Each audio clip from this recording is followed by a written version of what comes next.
This episode of the Forge podcast is brought to you by the generous donations of Theo Fattel, Edward Hart, Jamal Lobb, and David Morris, along with all of our other amazing Patreon supporters.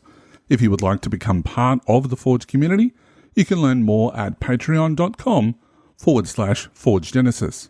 Thank you. Correctly with the correct amount. D20 Radio, where gamers roll. www.d20radio.com.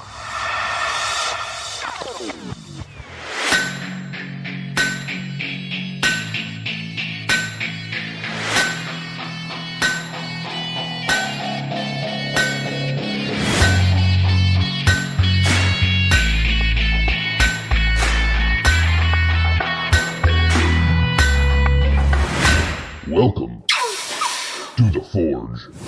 Hello, Gamer Nation, and welcome to the Forge, a Genesys RPG podcast covering everything that you need to know about the latest and greatest from Fantasy Flight Games, Genesys Foundry, and the Genesys Role Playing Game. I'm your host, GM Hooley, and we have another awesome show for you this week. In diecasting, we'll be haggling over the negotiation skill, which is going to be a lot of fun. We're going to open up the furnace to continue our series on understanding magic. And in Breaking the Bold, we're going to be talking to David Morris about his Monstrum encyclopedia. And of course, we'll be answering your games and rules questions in Under the Hammer. For now, however, let me introduce you to my favourite spellcaster, purveyor of all things arcane, better known as the Wicked Wizard of the Southeast. It's GM Chris. Chris, how are you going? I'm just casting a deadly spell, man. You know. No houses falling on you lately or anything? No, my pretty. And I'll get you and your little Barbie too. Shouldn't that be shrimp? But or something. But anyway. How you doing, brother? I'm good, except that I'm sweltering in heat. We've got a heat wave going on here in Australia at the moment. If we're not all burning, half of our country is on fire. So yeah, that's been a lot of fun this week. Yeah, I can imagine. Well, it's nice and cool where I am, so I'm not complaining. Oh, very good. It's not snowing. Because you guys don't get snow much down there, do you? Maybe a couple days out of the year, that's it. Oh, nice. We do get ice, though. We get ice storms pretty bad. Oh, really? Oh, okay. Yeah. So that usually happens in like the early February time period. So we're a ways away, and we're okay. We're okay. But you know what the good thing about snow and ice is? What is that? You get to stay home and read awesome content from the Foundry. So what do you reckon? Should we take a look at what's on the Foundry this week? Oh, I definitely think we should. We've had some very interesting releases since our last show. So let's take a look in Stoking the Fire. Stoking the Fire. And welcome to Stoking the Fire, a segment dedicated to letting you know all there is to know about the releases from the Genesys Foundry and the Genesys Role Playing Game. But first, Chris, would you like to tell us about the D20 Radio podcast of the week? I'd love to, because I love the show. If you guys are a fan of Star Wars lore and the expanded universe, you've got to be listening to the Guardians of the Whills podcast. Join Neil and Dustin for not only reviews of all the novels and the comics in the EU eras, but amazingly produced actual play episodes using Fantasy Flight Games' Star Wars RPG. In their latest episode, GM Dustin and his crew bring forth the epic conclusion to A New Fear, their first actual play campaign. Plus, they talk everything Mandalorian. So go check them out and let them take you to that galaxy far, far away where we all long and yearn to be. Which we will be at the end of this month, won't we? Oh, yeah. And you guys can find the Guardians of the Whills and many more amazing gaming and geekery podcasts over at D20Radio. Love that show. I can't get enough of it. I listen to it on the way to work, and I keep on listening to it because I love Star Wars actual play podcasts, which there aren't all that many. I've since found out that are still running anyway. So yeah. But so thanks to Neil and Dustin. It's a great show, as you say, Chris. It's amazingly produced. I love it. They've done an amazing job. So, Chris, we've got some ever so special FFG news, do we not? Yes, we do indeed. The expanded player's guide and the GM screen for Genesys is out. I'm holding them in my hands right now. I'm fondling them. Okay, that's not romantic. I'm caressing them lovingly. They're really a phenomenal book and a phenomenal GM screen, actually. Yes. Loving the trifold design. And dude, but it's just so great. It's so great. It's so great. And yes, guys, we'll talk about it at the end of the show, but we are going to have a dedicated episode to review the expanded player's guide. It's coming. But Hulu, do you have your copy yet? I have. Yeah, absolutely. I've got both of my copies. I love the GM screen for no other reason other than that it doesn't take up much in the way of vertical space because it is that sort of landscape design. So they've taken a little bit from what we see with the D&D for 5th edition screens, where you don't need much space to have everything behind, but you really want to be able to see players, and you don't want to have that barrier. But it's really nice to have a screen there, just so that if you need to see charts and whatever else. But it's absolutely fantastic. I've only got a small little problem with it, but it's not a big one. And the small problem that I have with it is that it doesn't have the conditions like staggered and immobilized, because I can never remember the difference between the two. So, so I've got my little post-it note there, or whatever you guys call it over there, with what's what.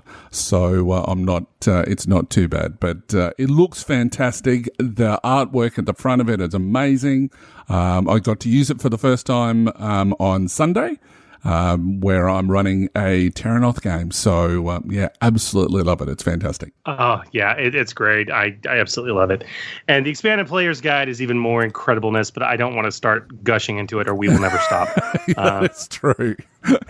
and we. Yeah, it's just they're absolutely fantastic. If you guys haven't picked them up yet, you really, really need to. I'm holding like, I love having a GM screen. Yep.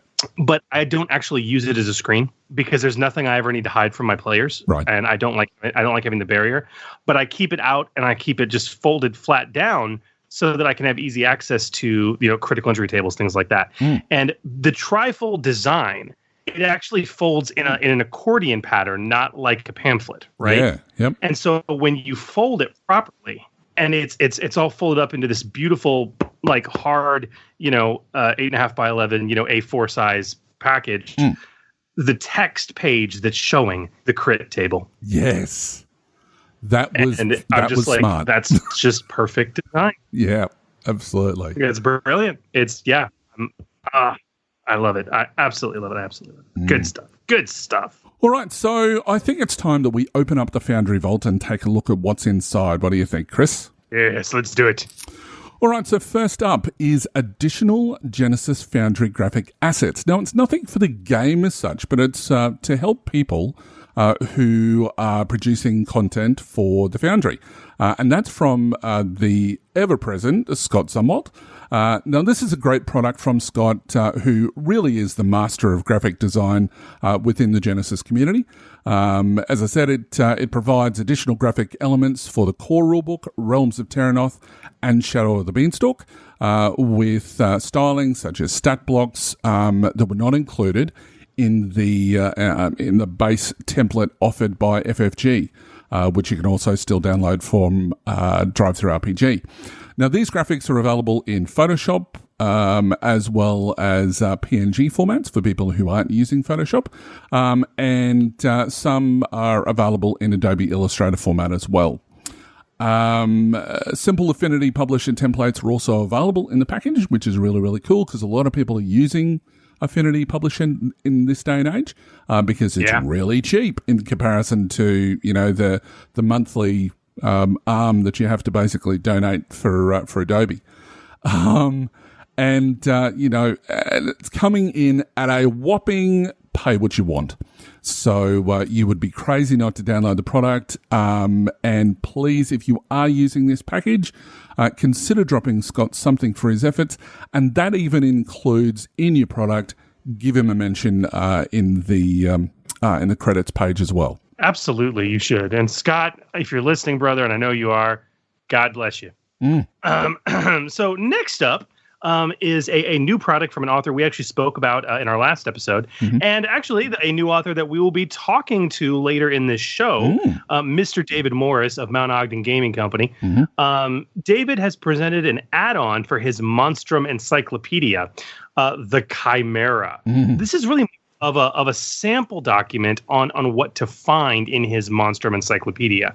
But it does a really cool few interesting things we're talking about. The first, and we may talk about this with David when we talk to him in a bit, is the layout. It's in landscape. David, God bless you for that. Possibly influenced by our discussion with Katrina Ostrander Maybe. back in episode 6 of this very podcast. My voice is going to keep getting higher. Yeah, maybe, I don't know. Look, my money's definitely on that. Oh, well, I hope it is anyway. So, but we'll get to ask him very shortly whether that is the case. So, yeah, no, whether that is the case. time to bring it down, Chris. Yeah. So yeah, but it's very cool. David, David provides stats for the Chimera, as well as an instant adventure for you to use at your table. And again, this product is a pay what you want. So go check it out. Indeed, it's really, really good. I love it. Next, we have a great little product from Joshua Taylor, who is a fan of the podcast. I met Joshua for the first time at Gamination Con. Last year, yeah. Yeah, and I know that he's taking part in the Adventure Writing Academy as well. So he's decided to dip his toe in the Foundry pool, so to speak, with Critical Elements, a critical injury supplement. Now, Joshua has certainly captured the essence of Genesys with some expanded rules in his product. It includes Genesys core rulebook compatible rules to enhance critical injuries. It has 20 new talents focused on causing and surviving critical injuries, an alternate set of critical injury tables based on hit location, which is quite unusual and really cool, and a discussion on how critical injuries impact your game, including some looks at existing mechanics, frequently asked questions about critical injuries, and of course, how to heal them. Now, this one comes in at $3.49, and there is a load of stuff in it, which I think is a great price for a product that does give so much. Yeah, I'm really impressed with it. And if you're one of those players that, and there's some people, I like the way critical hits work in the system, but there's people that want more, right? They want more. And if you guys are really fascinated by the critical hit mechanics, you want to improve on it, this is a great product. I really want to get Josh on the show to talk about this. Absolutely. Because he kind of worked with the community on it, and a lot of us he shared a lot, and so I'm just really eager to get his inspiration for this. It's very cool. Definitely. And lastly, from the Foundry perspective, we have another new author, but this is one that's actually been doing a lot of research recently about Tyrannoth, and that's Chris Markham with a new supplement that he's published called Tyrannoth Taverns. I love these good fluff supplements that give you this kind of content. This cool product, it provides 4 unique taverns set in the land of Tyrannoth. Each place of business has a culture all its own, whether that's a tavern full of gnomish inventions, a watering hole for the orcs, a refined dining experience, or a taste of the exotic jungles of Zanaga. It's really good for any ongoing adventure for your next Tyrannoth campaign. Heaps of unique artwork that really makes it a lot of fun, and it's very reasonable at a price of $2.95. So you guys should go really take a look at it. Chris, as you say, he does so much research. I think every day there is something new about Tyrannoth that he talks about on several of the forums, including the Genesys community group. And I'm just blown away by the amount of stuff that he's pulling from games from long ago, which is really, really cool.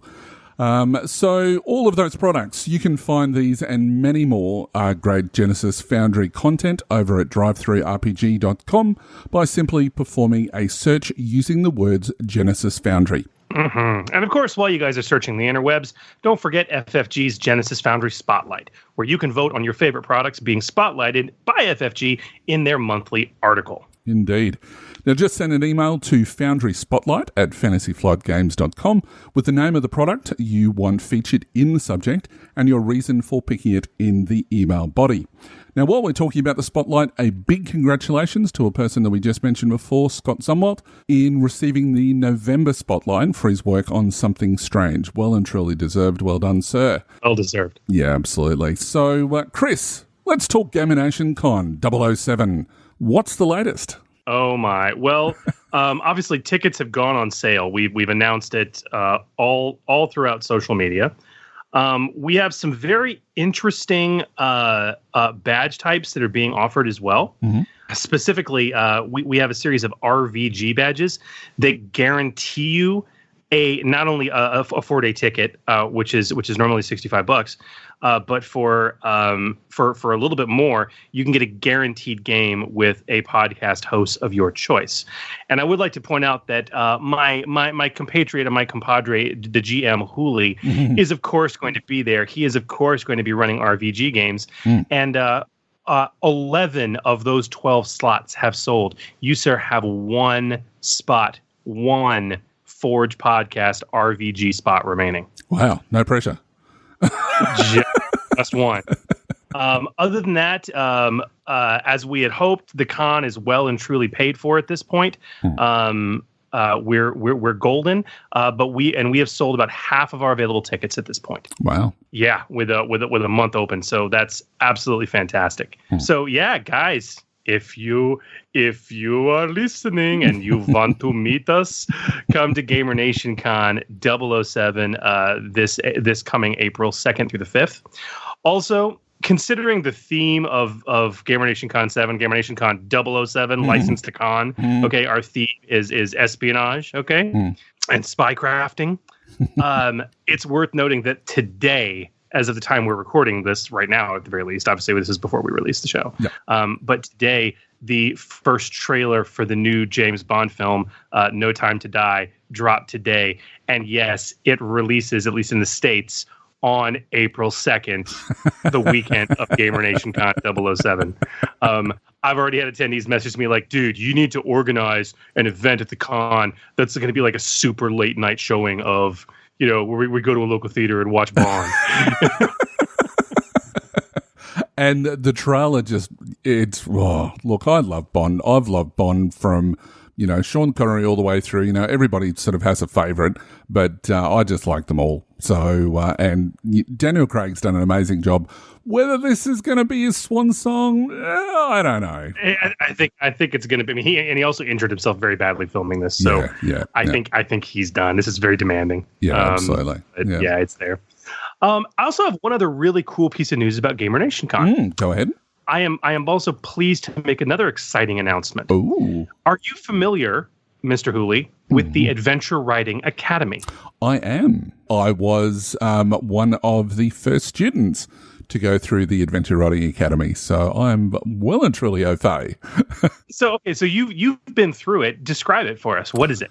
Well, basically, it goes over 11 months. It's a monthly lesson where you go through the process of getting involved in creative writing.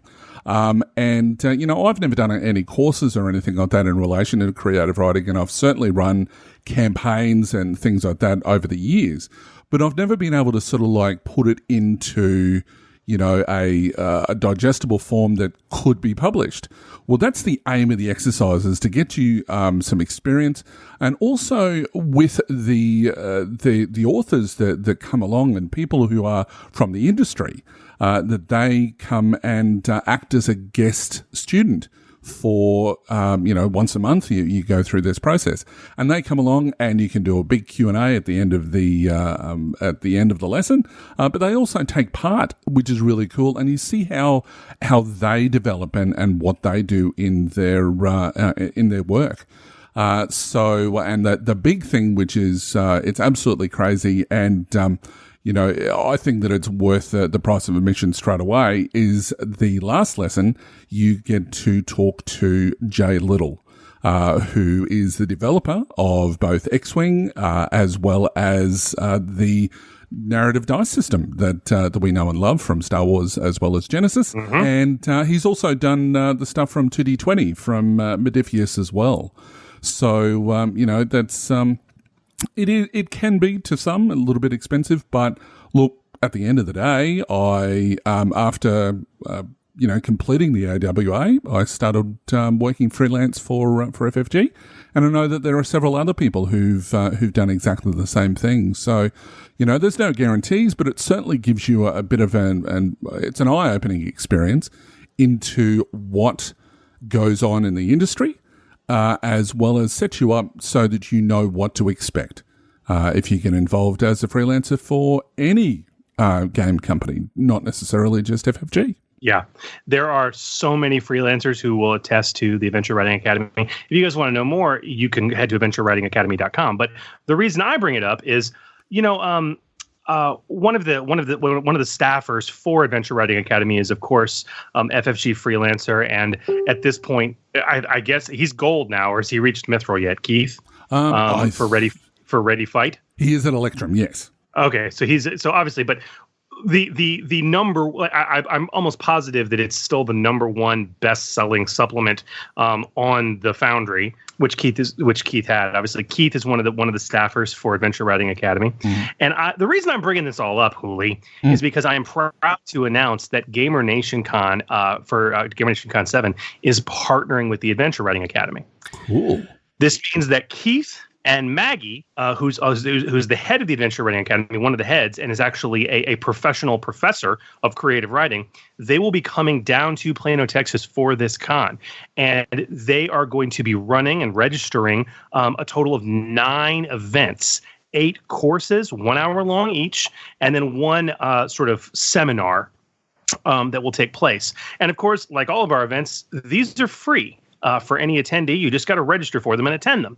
So if you want to get a taste of what the Adventure Writing Academy is about, you want to network with these people, you want to learn and maybe find out a little bit more about what it's about, they are going to be on site at the con running creative writing events. So I'm very excited to announce this and really looking forward to it. Absolutely. Because they did the same sort of thing last year, didn't they, Chris? And I know that it was massively popular. It was massively successful. They were filling up, and that was ad hoc. It was at the last minute because Keith is a regular attendee, and he was like, "Hey, well, why don't I bring Maggie down and we'll see what we can do." And they just threw some stuff together. This time, we're very much going to formalize it and make it a much larger endeavor. So I'm greatly looking forward to that. Fantastic, awesome. I can't wait. They're even going to do levels. So it's like if you attend the tier, they're going to have a tier 1 session and a tier 2 event. So if you attend one, you can then attend 2, and it'll build off the other. Basically, very good, excellent. And you can also spend some XP on your skills while you're there. So if you want to know more about Gamer Nation Con 007, it's pretty easy. You basically just have to go to tabletop.events/conventions/Gamer Nation Con 007. Now, with Gamer Nation Con 007, each of those are separated by a hyphen, or you can just go to tabletop.events and do a search for Gamer Nation Con 007, and it is the only choice that comes up. And so once you go there, you can buy badges very easily, which are available on the website, as well as see what's on and a little bit about the show as well. Very exciting. Now, while you're joining up to attend with us at Gamer Nation Con 007 next year, while you're surfing the web, why not jump over and become a supporter of The Forge as well by joining our Patreon. For as little as $2 a month, you can get access to our Discord server.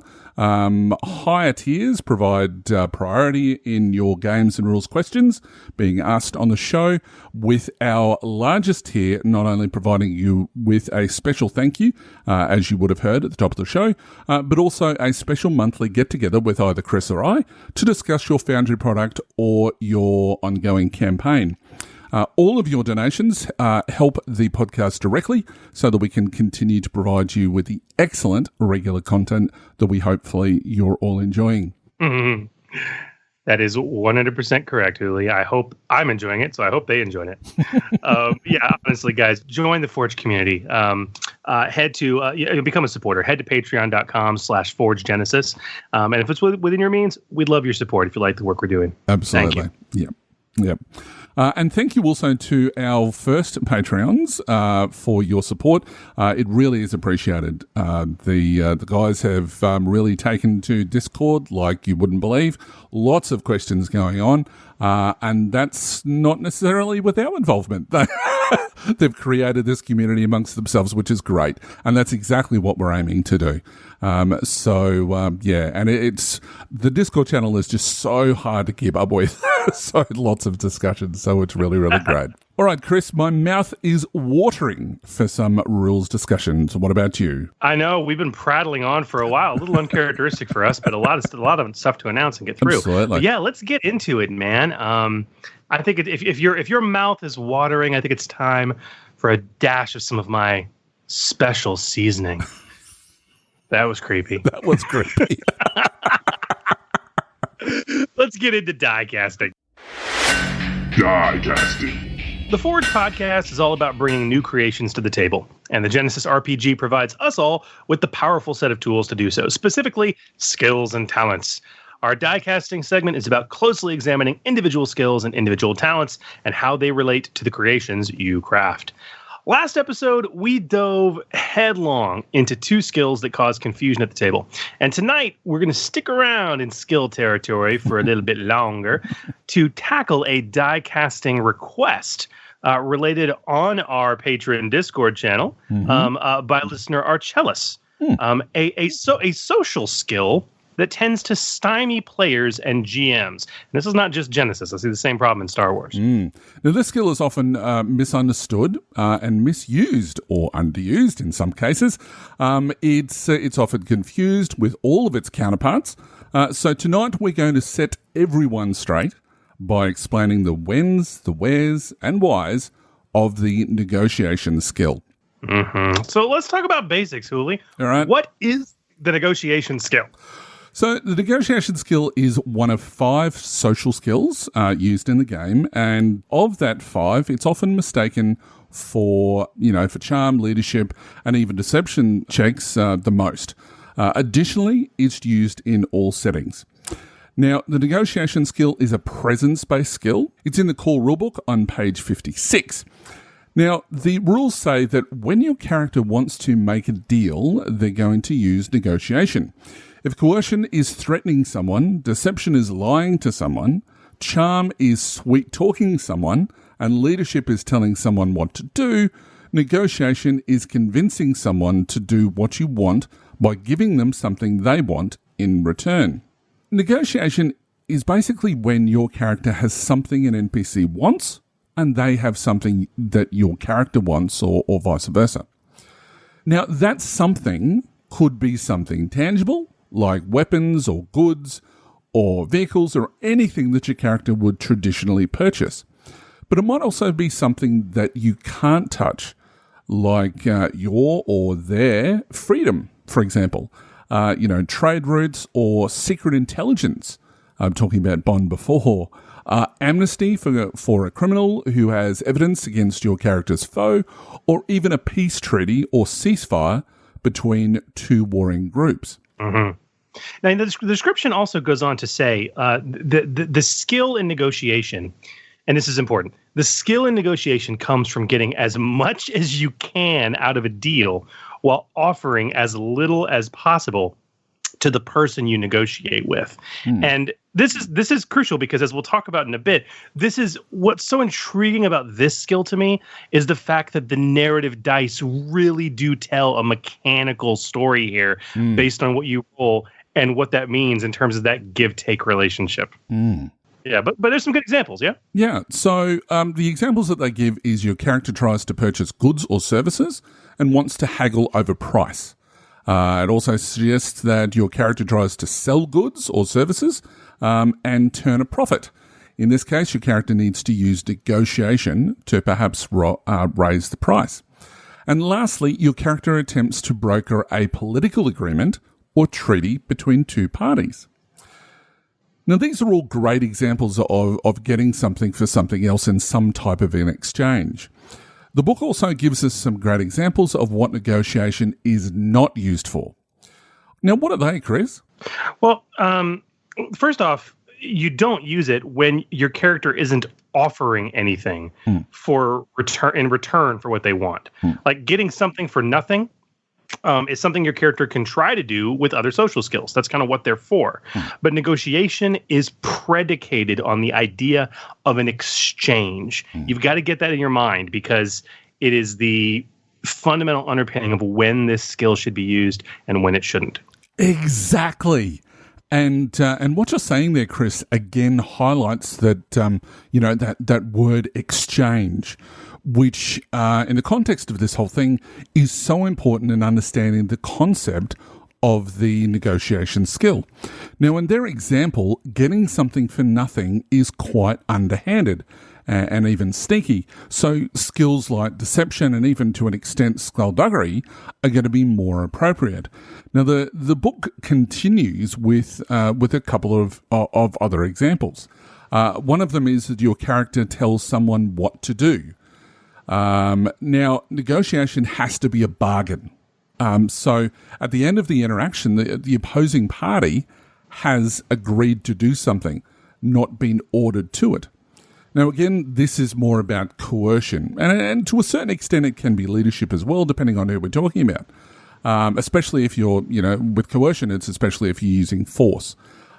Charm if you're asking nicely, deception if there is a lie involved, as I said, leadership if they're being ordered. But none of these things are offering something for something else. The last example, though, for when not to use negotiation is quite interesting, I found. And it's an important one to remember. Your character wants to buy something for a previously established price. Now, this is yet again another example, and I know that we keep on going on about it, but it's another example of not forcing players to make a check when they really don't have to. Speed of play is going to be vital in this system, as we all know if we've been running it for a while, as it's going to keep the action going. If a character is looking for something simple that doesn't really matter to the overall story, they just want it, whether it be a med pack, whether it be, a reload to their ammo or whatever else, depending on obviously the setting, don't force them to play another encounter with, a grocer or a merchant.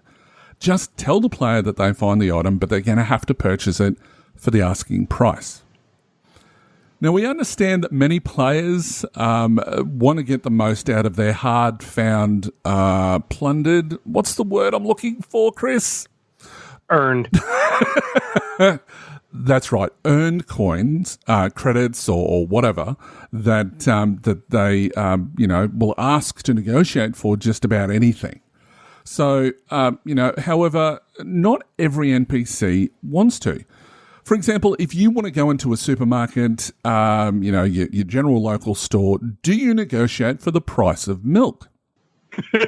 Depends on where a store is. But no. No, you don't. Really. No, exactly. So sometimes stores are going to have an advertisement, such as we won't be bidding on price, or they have, a price matching policy. And honestly, this is more the realm of the check that allows the character to find the item in the first place rather than actually selling it. And this is a bit of a nice segue into talking about how the negotiation skill is used mechanically in the game. Yeah.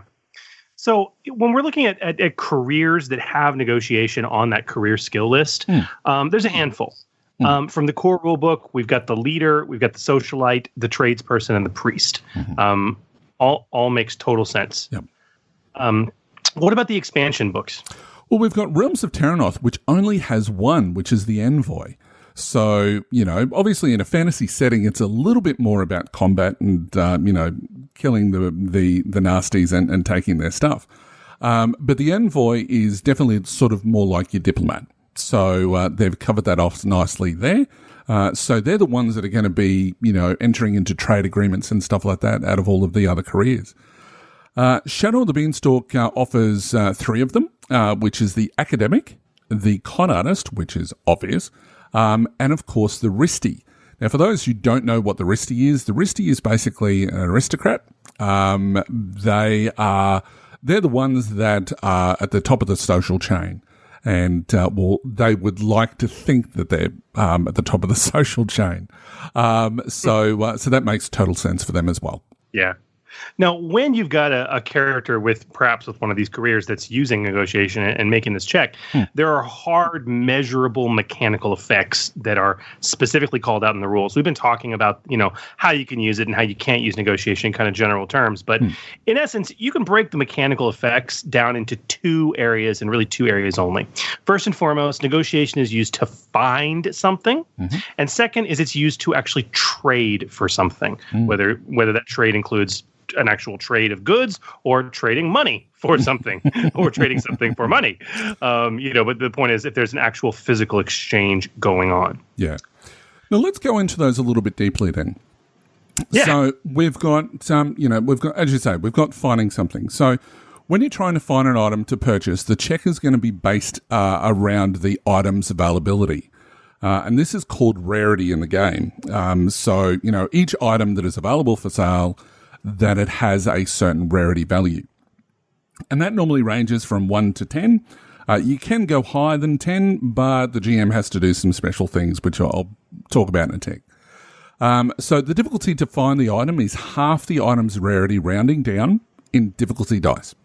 So, for example, if you've got an item with a rarity of 7, the difficulty is going to be hard, or 3 purple dice. Difficulty dice, if you want to get technical. The rules on page 82, they really go into rarity a lot more, and even has a great table if you really don't want to do the math. But realistically, it's just halve it, round down, and you're good to go. The table that you really want to look at, though, is on page 83, which shows what sort of things can modify the rarity of the item. And that's going to be things like what type of settlement, what sort of industry, and that sort of thing that might be happening where they're trying to find the product in the first place. This is a common thing we would see in Star Wars, but in that instance, it often had to do with planets, yeah? Yeah, well, look, that's one thing that I've done in the past when, constructing planets for Star Wars, when I've, run campaigns. Where I've given each planet their own modifier based on what sort of trade route they're on. If it's good enough for Star Wars to have the same ecology with the same animals everywhere and the same sort of environment everywhere, why not have the same rarity modifier? And I've based that sort of on things such as, the sort of people who live there, whether it's on a trade route, what sort of environment is there, the government and how restrictive they are, whether it's imperial controlled, and as well as also the resources that are available on the planet. Now, you can go as crazy as far as Traveller goes, and you can put every single different type of item has a different sort of rarity depending on, the planet if you want to go nuts. I wouldn't suggest it. I've tried. And it's not an easy process. To be honest, it never ever gets used. It rarely comes up. It's only if you've got players that are really into, buying and selling and trading in different places.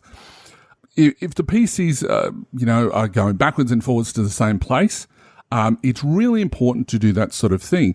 But it also creates consistency during play, which is really, really important if you're going to be running a campaign in the long term. You want players that if they've gone to, Portsmouth and they've, gone there 2 years ago campaign time and they've gone back there, you want them to have the same sort of experience or have an explanation as to why those things have changed.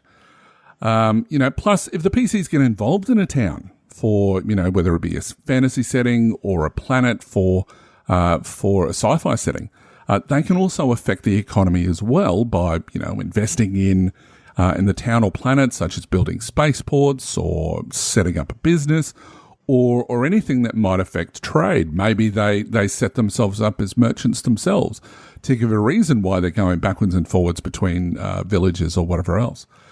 The effect that the modifiers that are giving the rarity make finding that magic sword that they've been looking for so much sweeter. Mm-hmm.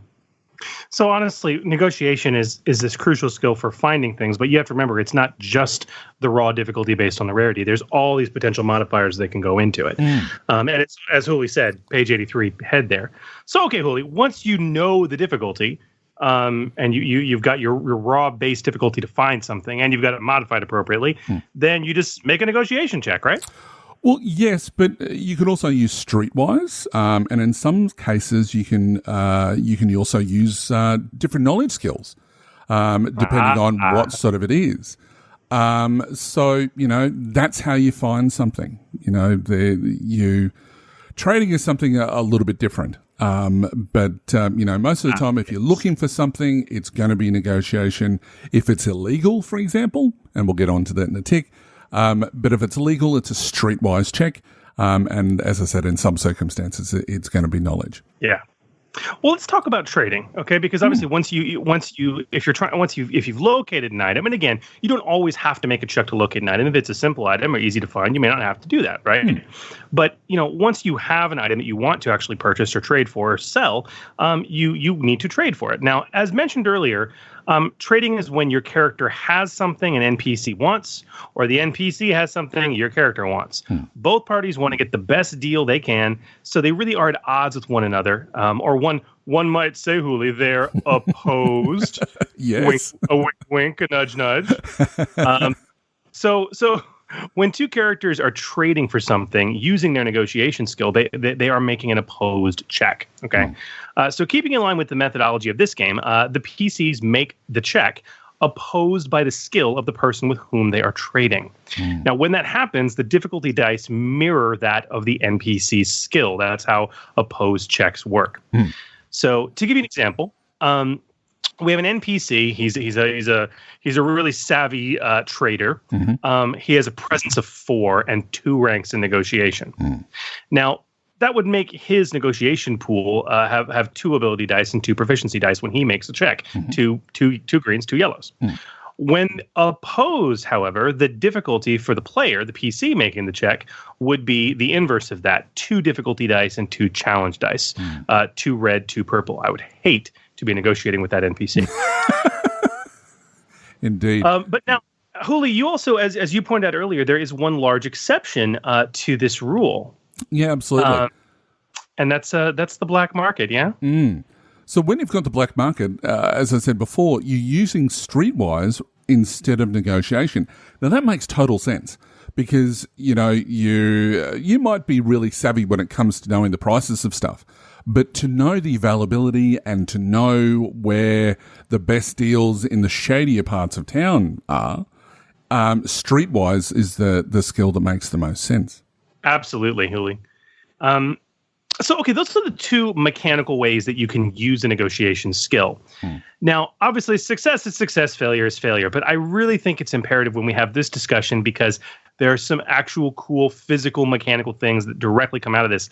Let's talk about advantage, triumph, threat, and despair. Yeah. I really, at least briefly, I want to touch on this because it isn't covered in the rules. Yeah, that's right. What is covered is that when you sell an item, you sell it for a quarter of the price with a successful check, half the price with 2 successes, and 3/4 of the price with 3 or more successes. Okay. But what about when you're buying goods? Because there's nothing directly in the core rules about that. No. So, look, the rule of thumb here is we suggest, comes directly from the Star Wars RPG. Which means that for each success, you drop the price of the item by 5%, up to a maximum of 50%. So, if the chances of you getting 10 successes are fairly minimal, but I've seen it happen once. So it is still possible. And the reason why I put that 50% is because obviously it costs someone 50% of, 50% of the actual, the sale price. So the retail price is different from the cost price, what it would cost for a merchant to buy the product in the first place. And if you're a merchant and you're giving away something for 50% off, remember that. because if there is any threats that come in, he's going to basically be telling the next trader that he runs into, watch out for these people and charge more. Exactly. Don't use those threats to go, yeah, this is what's going to happen for this, or it's going to be shoddy product. Just hold on to that and just say, no worries, I'll bank that. And players get so narky when you do that. They love it. They squirm in their seat. It's amazing. You're spot on. You're absolutely spot on. And this is where that mechanical benefit really comes into play. When it comes to threat and despair, stick it in your pocket. All right. You know, and seriously, it could be sessions later that they go to buy something or sell something, and all of a sudden you throw 2 setback dice onto their check. And it's like, why am I getting these setback dice? It's like, well, you remember that trader you fleeced back in so-and-so place? And you remember those threat you rolled? Yeah, he knows this guy and told him about you. So, he's prepared for you. Yep. And you pull it out like that. And then despair, you can have a great time with that. You could have like, oh my God, the merchant's this guy's brother, and he shuts you down completely. Maybe that results in a fully upgraded difficulty, or maybe it results in your negotiating prowess and your fleecing capability to be spread to every merchant in the system or in the city. There's a lot of great stuff you could do with threat and despair. But what about advantage and triumph? Well, look, advantage, what they suggest in Star Wars is that there is some sort of special boon that goes along with it. So it may be that they throw in some ammunition or something like that if they're buying weapons, or the product that they have is extra special. So it might give, like if it's a med pack, for example, it might give an additional wound when it's used, or something like that. It can even be that, you're starting to befriend the person who you're dealing with, and they might give you a special deal later on down the track. And that can sort of translate to getting a boost die or two the next time that you're dealing with that merchant.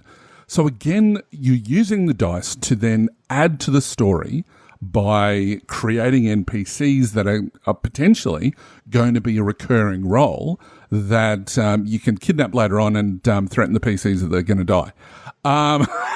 Because that's what we all do. So, but yeah, it adds to the story, and it gives the players that little bit of a sort of a step in their stride to say that they've got all these advantages, and they've got this new friend, or they've got this extra special, they've got this particular model of pistol, but it's it's instead of the DL14 or whatever, it might be the DL14D. So it's another level again, and they go, look, this is the first one that's been released to this system, and things like that. And it just adds to that story. Oh yeah, no, it's great. I love spending advantage. If they get a couple advantage, or especially 3 or more, throw in a special boot. If they're buying a gun, well, hey, it's that thing when you're negotiating. It's like you settle on the price, but the merchant oftentimes, maybe because he has backstock of something, will be like, well, I'll tell you what, let me sweeten the pot. I'll throw in a 6-pack of stim packs. Okay. Yeah. Yep. I'll throw in some extra reloads, and that can make them feel real good.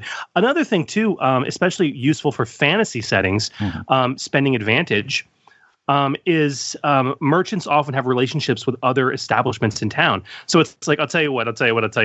Let's close the deal right now. I'll sell you the sword, and I'll talk to my brother, who's the innkeeper across the street. I'll get you guys a free room for the night. Okay.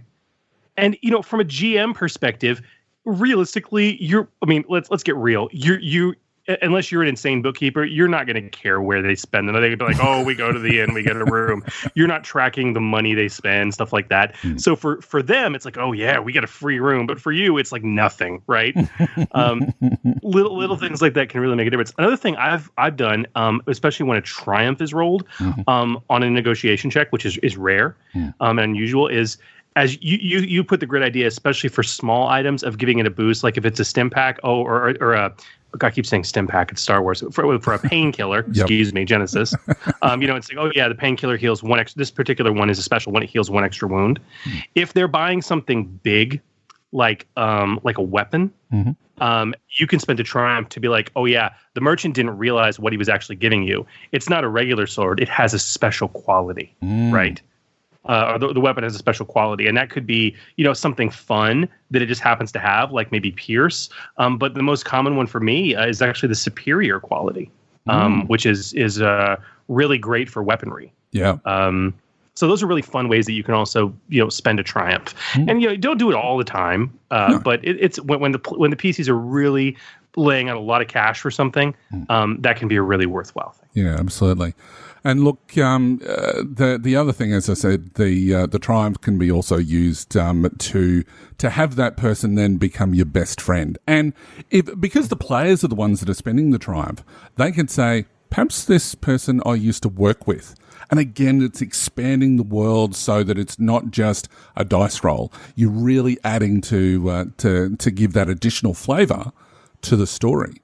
So yeah, and just one last thing when it comes to threat, you can use threat to do some nasty stuff if you want to increase the price a little bit. So, for example, if they've successfully managed to negotiate for the price that it's there for, but there may be some additional fees in inverted commas for licenses and stuff like that.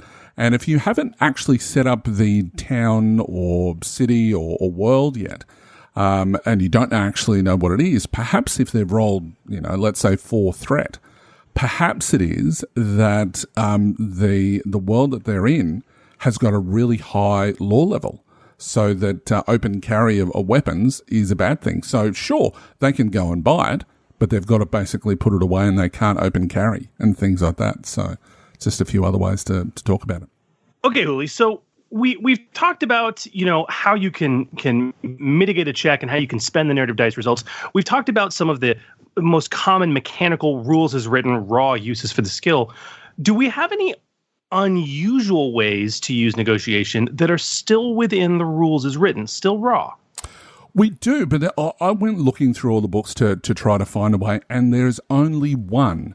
Now, in the back of the book, and this is something that, superheroes gets mentioned a lot as one of the tones, but there's several others in there as well.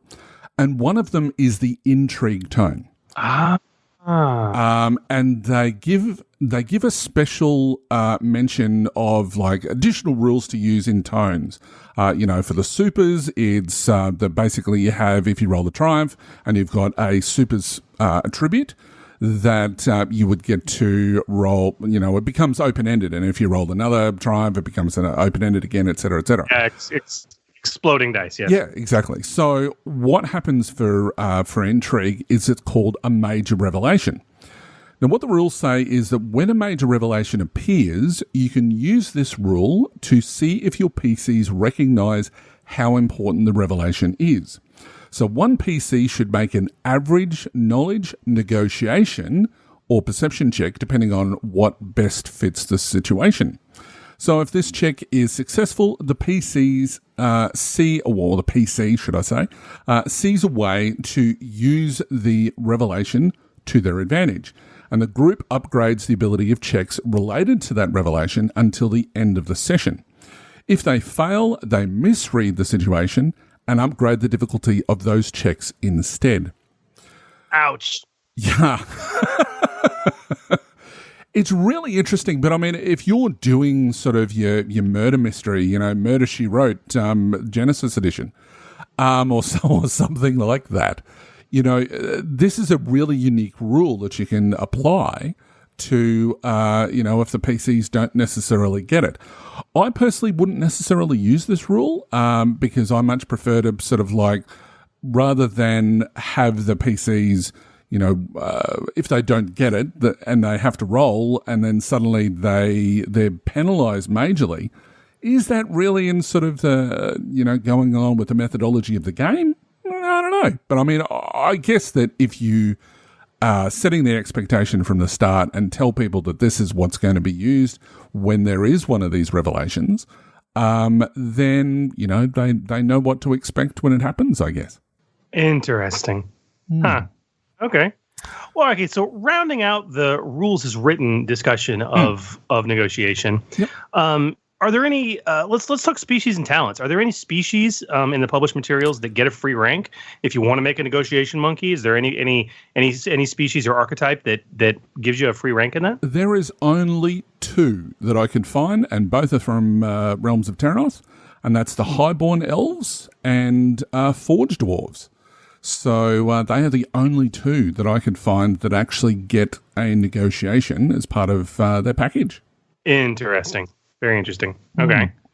As far as talents, there's a ton of talents in all the published materials actually for social skills, but there's only 4 talents that specifically reference or call out negotiation.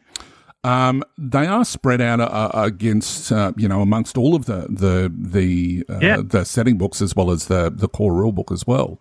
We've only got 1 from the core rule book, which is counteroffer, which is pretty cool.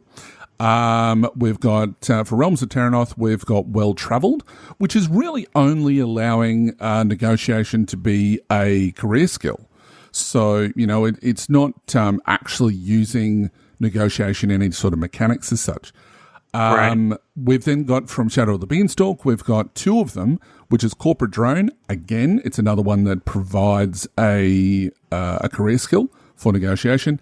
And then you've got probably one of my favourite 2 talents in the book, which is Good Cop, opposed by Bad Cop, which doesn't use it. It's all about coercion. But Good Cop uses negotiation as well. Very cool. Okay, this is kind of a weird thing to ask because it's negotiation, but I do want to ask, do we have any gear that can modify the skill or is associated with it? Look, there were a few of them in Star Wars, obviously, with there was one that I think provides negotiation for... It's perfect if you're with a trader or something like that. It's like a staff. I can't remember the name of it. You may have a better idea. But the staff of office, yeah. That's the one, yeah. But for the only thing that I can find gear-wise was gilded armor attachment. And that's in Realms of Terranoth, page 107. And what it does is that it gives a boost to any sort of negotiation check when you when gilded armor is basically put onto your armor. So if you walk in to the Queen's court, that as long as you've got your good armor on, you'll be getting a boost. So yeah, and that's the only one that I can find. Well, still, I'm amazed it's even there. So okay, we have now exhausted the rules as written in the raw for negotiation. Right. We've talked about how you can use it. We talked about when you should use it. We talked about what makes it different from the other social skills. We talked about species, talents, and even shockingly gear. All of this really leads us to providing you with 2 rules of thumb when it comes to negotiation. And back to the original request and question for this that was proposed by our cellist in our patron Discord. These are the 2 rules of thumb, Archellus, that you and anyone else listening needs to remember about negotiation. Rule of thumb number 1. The negotiation skill should be the default skill for all social encounters. Rule number 2, until it isn't. So what does that mean, Chris? Okay, what it means is that, look, rule of thumb number 1, if a character is if a character is trying to smooth talk their way through, it's charm. If they're trying to be underhanded, it's deception. If they're being intimidating, it's coercion. If they're being demanding with some tone of authority, it's leadership. But you have to start any social encounter with the or check with the assumption that the default skill is negotiation. Then you let the circumstances modify the skill into a different one if warranted. Okay. So because we were all trained by Dungeons and Dragons, we don't think this way. We think of persuasion, or in this system, it would be charm, as the quote unquote default skill for social encounters. Yep. That's not the case. And you need to get your mind frame out of that. Negotiation should be the default. until it isn't. And depending on but and when isn't in those situations I described before, but also, and most importantly, remember, regardless of whether they're being smooth or underhanded or intimidating, if both parties are exchanging something, it should be negotiation in almost every circumstance, regardless of whatever fluff they want to apply to it and how grisly they're getting with whoever they're talking to or how authoritative.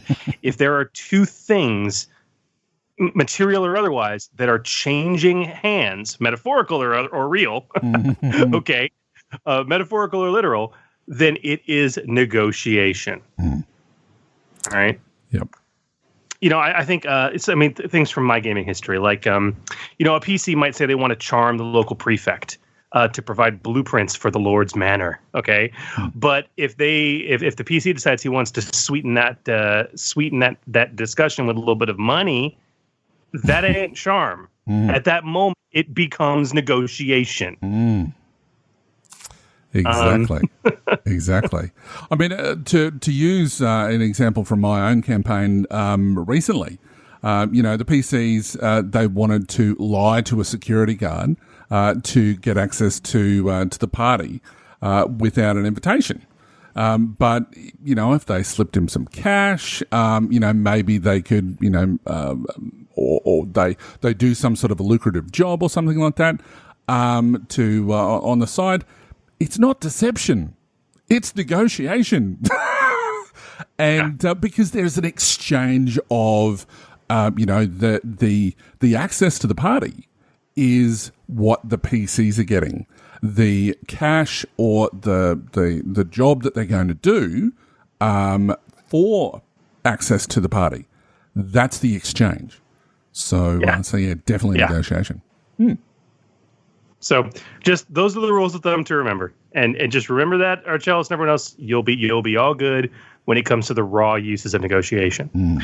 But Hooli, my Hooli, yes, it wouldn't be die casting if we didn't talk about some non-standard or non-raw uses for this skill, negotiation, as well. Absolutely.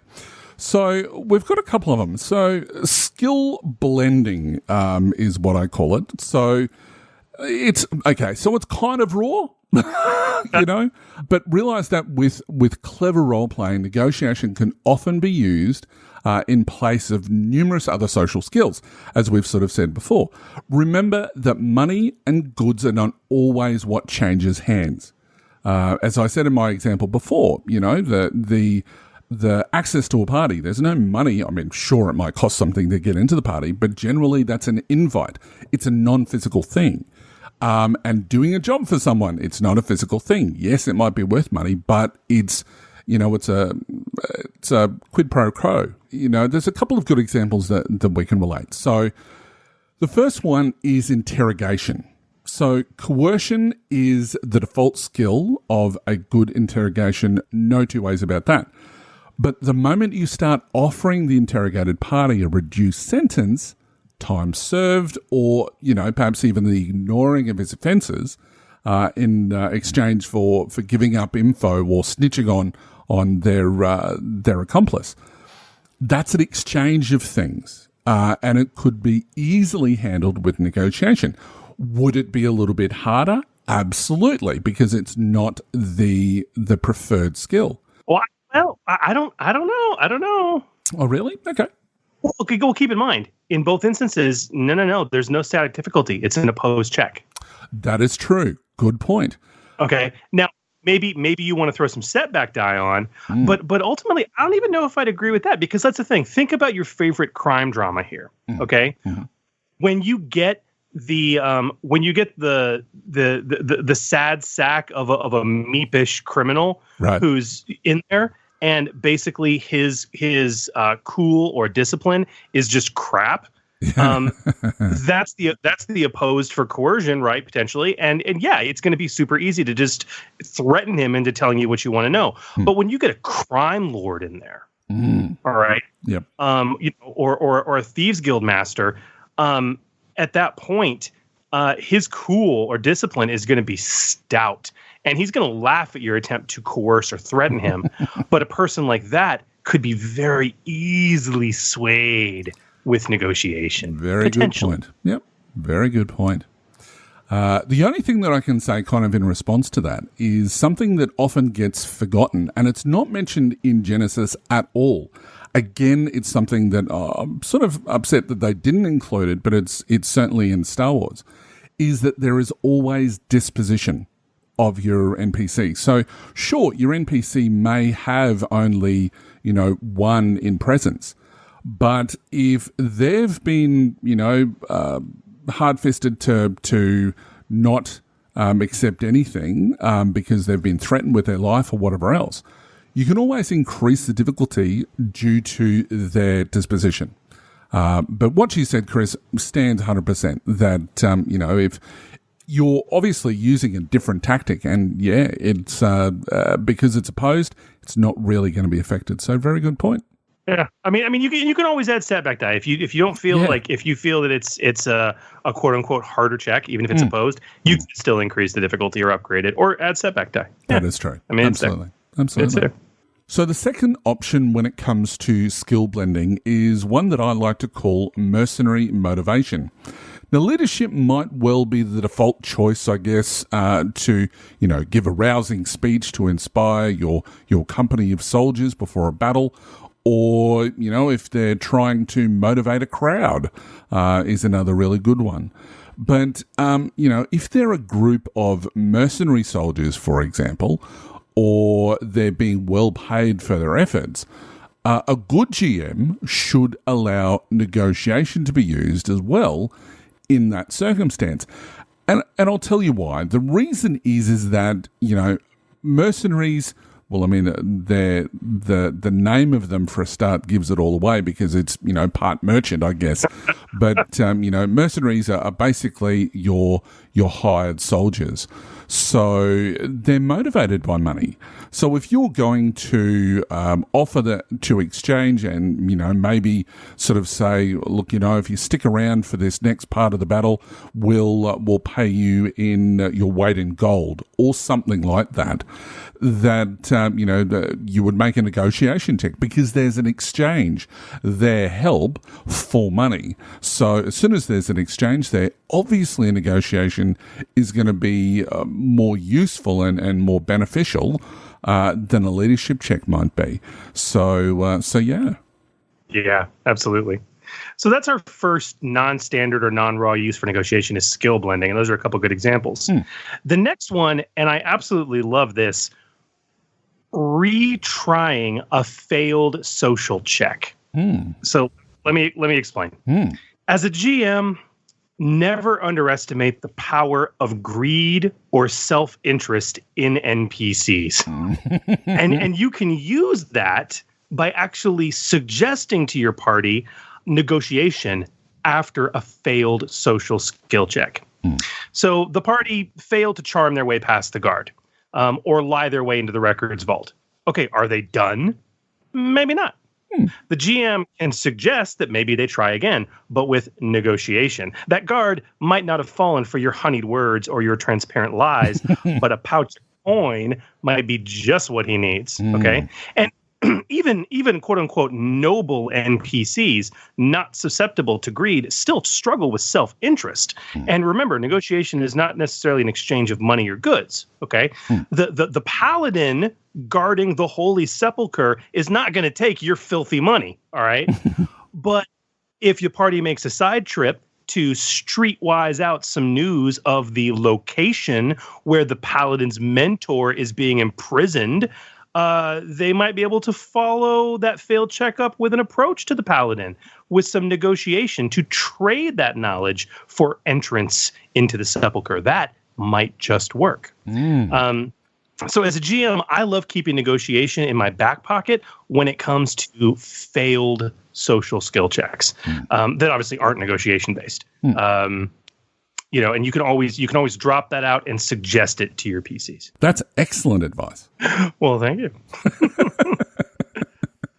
Okay, so non-raw uses. Obviously, skill blending, which we talked about. Yep. Retrying a field social check. Mm-hmm. And, of course, Hooli. We have talents. Look, this is the easiest non-raw use of the negotiation skill, is to come up with some custom talents. Now, as we mentioned earlier, there's only 4 talents that use negotiation by itself or somehow relate to it. So, as we do, let's look at a few talents that we've created for those true merchants of vengeance. Okay, this first talent that we have cobbled together is called Altering the Deal. Influenced by Vader himself. Right, I don't alter it further. Altering the Deal is a tier 2 talent. Activation active, incidental. It is non-ranked. Once per session, your character may spend a story point as an incidental. If they do so, the next negotiation check they make that turn may use coercion in place of the negotiation skill. Yeah. Technically, it's not a negotiation talent. I know it's really a coercion talent, but it's just too cool. All right. Perhaps now instead we should look at an actual negotiation talent then. But that's really cool, though. I'm going to introduce it in my lexicon, I'll tell you that much. All right. So, as I said, an actual negotiation talent, which is kind of in the same sort of vein, is we've created it, and it's called Flashing the Cash, which is a tier 2 talent. Its activation is active, incidental. It's non-ranked. Once per session, your character may spend a story point as an incidental. If they do so, the next charm, deception, or leadership check they make that turn may use negotiation in place of the normal skill. A true exchange does not have to be made in this instance, even though negotiation is being used. So that's an important little phrase at the end there, because we've already said, and the rules clearly say, that there has to be an exchange of something. So adding this in there is a really good plan. So this talent, it gives negotiation some really fun teeth. And it also presents a chance to negotiate even if you can't afford to do so. So if you're strapped for cash, you can still do it. Or don't have what the actual party wants. If you don't have the golden idol or the brooch that you stole and you've got it hidden away and you've been confronted by the bad guys and you don't actually have it, this is a great talent to use. So basically it's about presenting an air of prestige and negotiation skill that will solve the problem on its own. And we've got one more, haven't we, Chris? You do. Once you're done flashing that cash. The other talent we've created, I really like, and the talent is called "It's a Steal" with a slammer on the end with an exclamation point. It's a steal. This is a tier 1 talent that is ranked, and its activation is active incidental. Mm-hmm. This was very much inspired by rapid reaction in a sense. When selling something with a negotiation check. Again, when selling something with a negotiation check, your character may suffer a number of strain to use this talent to add an equal number of successes to their negotiation check. The number may not exceed your character's ranks in It's a Steal. So, yeah, it's a talent where you can basically suffer strain to get increased successes when you're selling something.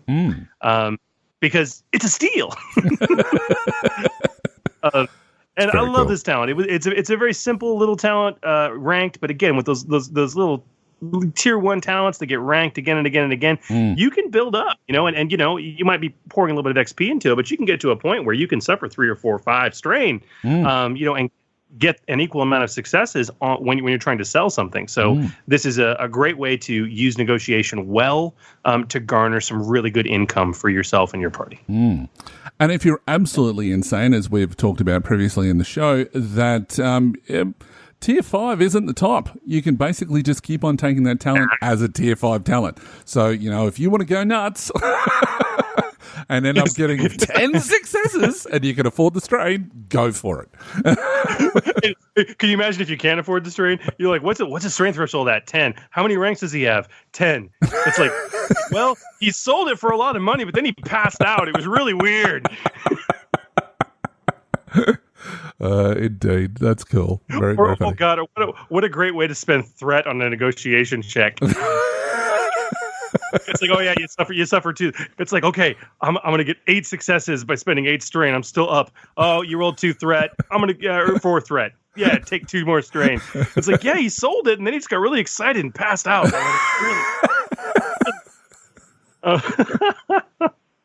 That's great. That's great. So anyway, those are some cool little talents, guys, that we came up with for negotiation. We hope you like them, but we want to see your feedback on them. We want you to get these on the table, play test them, figure them out, make additional suggestions. We want to hear about it. And if you guys want to actually read these talents and maybe download them for your own perusal in a beautifully curated PDF created by the illustrious GM Hooley, where might they do so, Mr. Hooley? Well, they can go to our website, which is forgegenesis.com, which is really easy to remember. Or if they're a member of the Facebook group, they can go and download it there. And we'll also put the links up on all the other social media as well, including Twitter. Download them. Let us know. We love to get the feedback. So, let us know what you think about these. And look, we're not perfect. So if there are some sort of improvements or things that you can say, oh, by the way, that talent's really broken because, let us know, because we're all going to learn from the experience, which will help people when they're designing their own talents as well. So, yeah. I know. When we create talents for this show, guys, we don't really have the chance to play test them. No. And if you've learned nothing else from the shows we produce so far, you need to understand the importance of play testing. So when we release them to the world, that's what we're asking of you. Yeah. Play test. Very good. Oh, brother.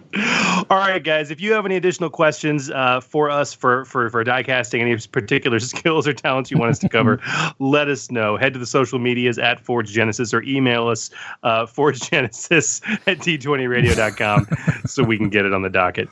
But Hooley, I think it's time to pump the bellows and heat things up as we leave this discussion behind and head into the furnace. The Furnace. And welcome to The Furnace, the segment where we take a deep dive into a topic concerning custom creations using the Genesys Role Playing Game. Now, tonight we're going to continue our multi-show discussion on the magic system in Genesys.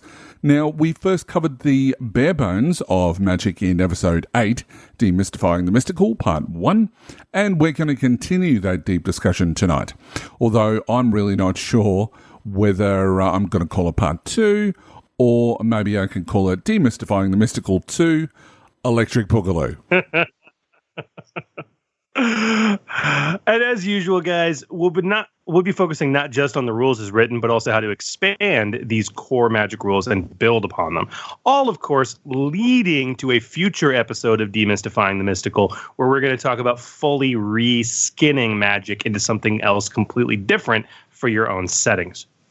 But before we get there, we have to set the stage, as you will, and we have to ensure that you not only understand the core rules of magic, but also how to expand them within their current skin.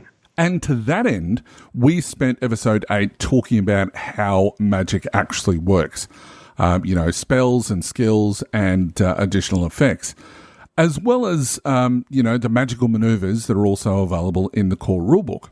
We also provided a series of magical rules of thumb, numbers 1 to 8, for the core magic mechanics, for you to remember and use when creating or modifying your own spells, your own magic skills, and your own additional effects. And I tell you what, it goes without saying that before you listen to this episode, you really need to have listened to episode 8. We're not going to go back and retread the core concepts we covered there.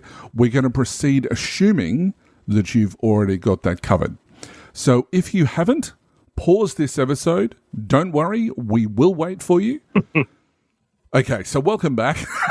So in all seriousness though, Chris, considering the breadth of content that we covered in episode 8, what exactly are we going to be covering tonight? Well, tonight we're really going to cap off the core Magic rules discussion with just a few final key areas of understanding that perhaps more imperative to GMs than to players and utterly essential to any designer to understand. We're going to be discussing a few disparate things. First and foremost, penalties when casting spells. Very important to understand that. Second, spending threat and despair on magic. Very, very important to understand that.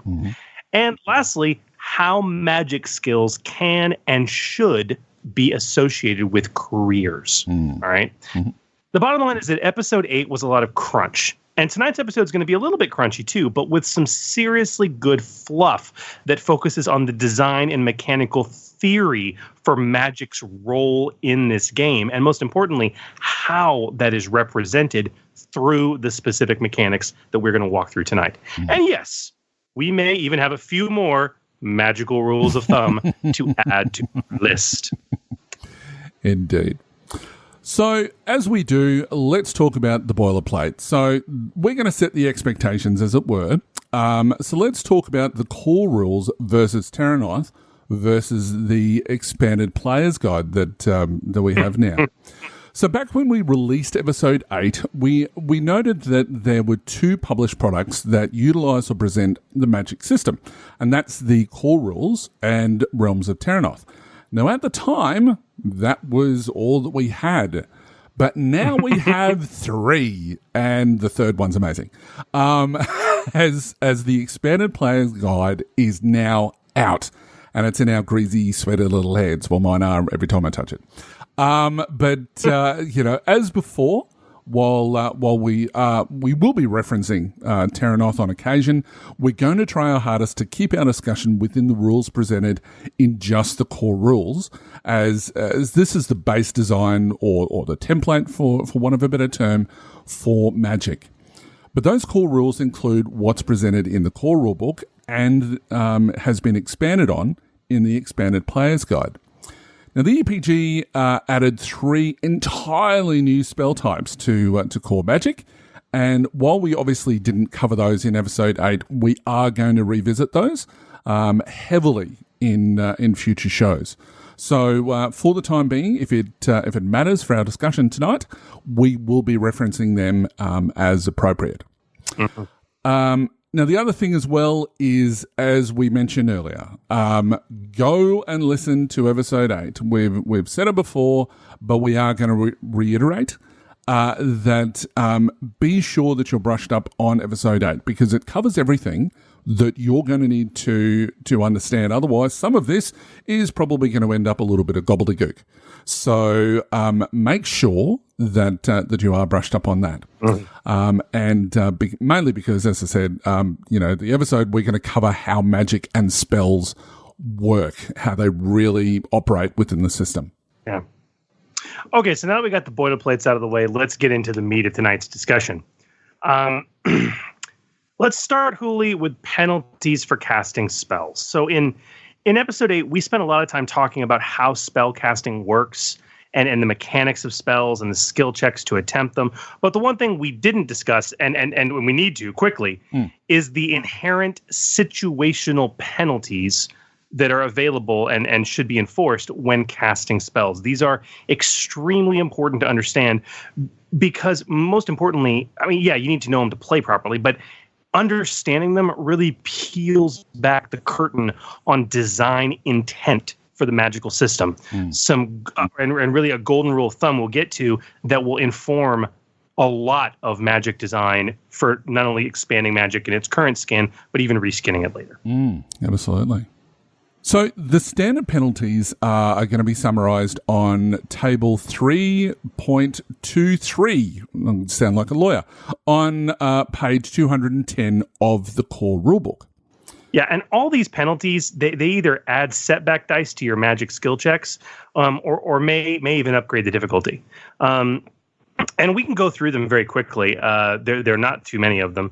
If you don't have at least one free hand when you're casting a spell, you get a setback die, right? If you're gagged or you're silenced or you're unable to speak, you get 2 setback die. if you're wearing heavy armor that hampers your gestures, which they actually classify as armor with +2 or more soak, or if you're simply carrying a shield. And also they say this includes any restrictive outfits that the GM deems to be sufficiently restrictive. That's going to give you a setback die. And lastly, if you're in this is very broad, if you're in circumstances that interfere with your ability to concentrate, casting when you're swimming or hanging from a rope, when you're in hand-to-hand combat with a foe and you're casting a spell that targets a different foe, et cetera, et cetera, et cetera. When you're in those circumstances that make it hard to concentrate on the spell at hand, you're actually going to upgrade the difficulty one or more times. And that can be potentially devastating, as we'll come to in a bit. Especially if you're on a rope. Yeah. No kidding. But okay, understanding those penalties are great, but understanding them is very important to the designer. Why is that? Well, what it basically tells us is that magic requires, speaking or gestures. And I know that this question has been asked in the past, is that, I think somebody asked, does magic actually require any sort of verbal or somatic components? In other words, they have to speak or they have to gesture. And the answer is yes. And those rules are the thing which basically tells us that is the case. It requires intense concentration. I mean, there is a reason why that it's an entire maneuver to concentrate on a spell. It requires some level. It's not an incidental. It's not something that you can just do casually. It's something that you have to really focus on. So that sort of explains all of that. And that kind of leads us up to magic rule of thumb number 9. Magic should be hard to pull off, with penalties applied, if things aren't perfect. Exactly. The inherent difficulties of spells that we talked about back in episode 8, those assume that everything is perfect, that there's no environmental conditions, no distracting combat. You've got a full use of a free hand and a clear voice. You're not carrying a bulky load. You're not wearing any encumbering outfits, no armor. If any of those conditions apply, or multiple, the GM absolutely must throw setback dice in and or upgrade the difficulty appropriately. Doing that properly is crucial, right? Yeah, absolutely.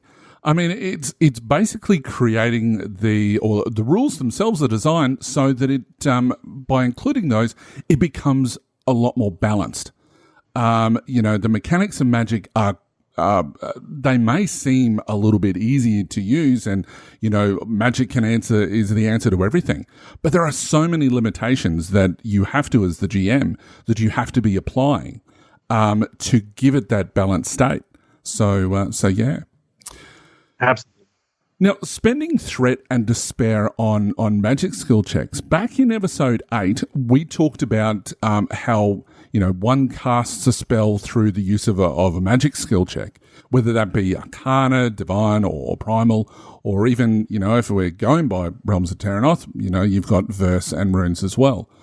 But if they're using that through the magic skill, a very experienced, Star Wars or Genesys GM might well assume that when such a check rolls threat or despair, that they have a bevy of cool options associated with that, just like in combat. If you're a GM and you're assuming that, you would be very, very wrong. Yes, and the reason you would be wrong is that magic is worse. Much worse. It's so much worse. That's the bottom line. Threat and despair spent on magic checks specifically are much more devastating by design, much more penalizing by design than threat and despair spent on combat checks. Much, much worse. Now, if you don't know what Chris is talking about, go ahead and grab your copy of the core rules and familiarize yourself with table 1.6-3. which is on page 104. You probably know it really well as spending, threat, and despair in combat. It's the bottom one of the two, if you're a little bit lost. Now, as you peruse this table, remind yourself about these combat effects. Now, as we go through the table, we get our old favourites that we know and love, like spending a threat for the character to suffer 1 strain, spending 2 threat to saddle the character with a setback die on the next check, or even spend a despair to damage their weapon by a step, or maybe, make it run out of ammo. But with magic, as I said, it is so much worse. God, yes. And you can see this in the corresponding table that is unique to magic. This is table 3.2-4 on page 212, which highlights this. And to put some comparison for the few examples that Huli just went through, spending a threat on magic causes 2 strain or 1 wound. Okay? Spending 2 threat, which, in combat would give you a setback die, 2 threat on magic can actually be spent to get what in combat would be a despair result, fully damaging an item by a step, or even delaying the effect of the spell for a full round, if you're in combat, and that can be devastatingly terrible. You can have a delayed fireball without actually meaning to. Oh, right. And then a despair on a magic check can actually be spent to basically short out the character's magical connection. Like with 1 despair, the GM can spend that to just sever their connection temporarily to magical energy, meaning the character can't cast for the rest of the encounter. Consequently, a single despair can be spent for the GM to take control of the spell and pick its target. Okay. This is, it's just, it's so bad. It's so bad. And you guys can take a look at the full chart. Huli, there's just awful, awful, awful things in here. It's so much worse than combat. Oh my God, yes. Just the last entry is enough for me. Remind us. Sure. The character, for 2 despair, the character completely loses control of their magical energies or draws the ire of their deity, suffering 1 critical injury. That's nuts.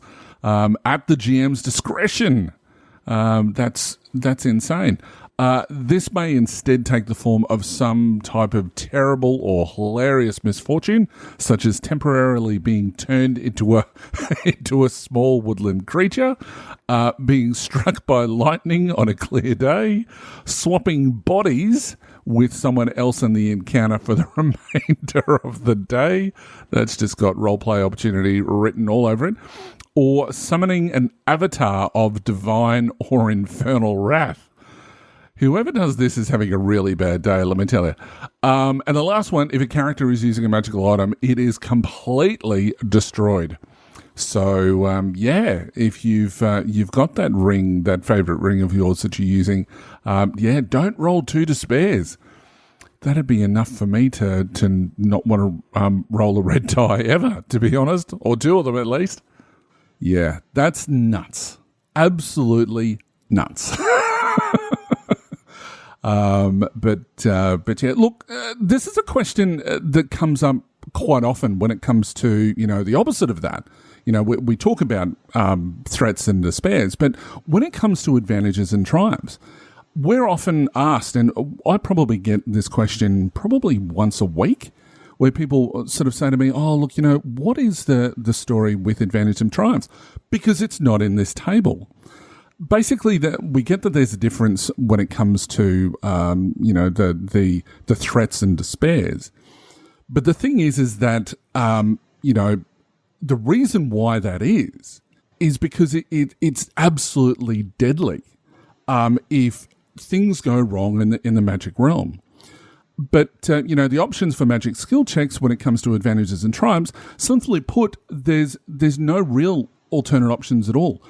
you're expecting to use the standard options that are available from normal combat encounters when it comes to the advantages and triumphs. They apply because if things go great for magic, great.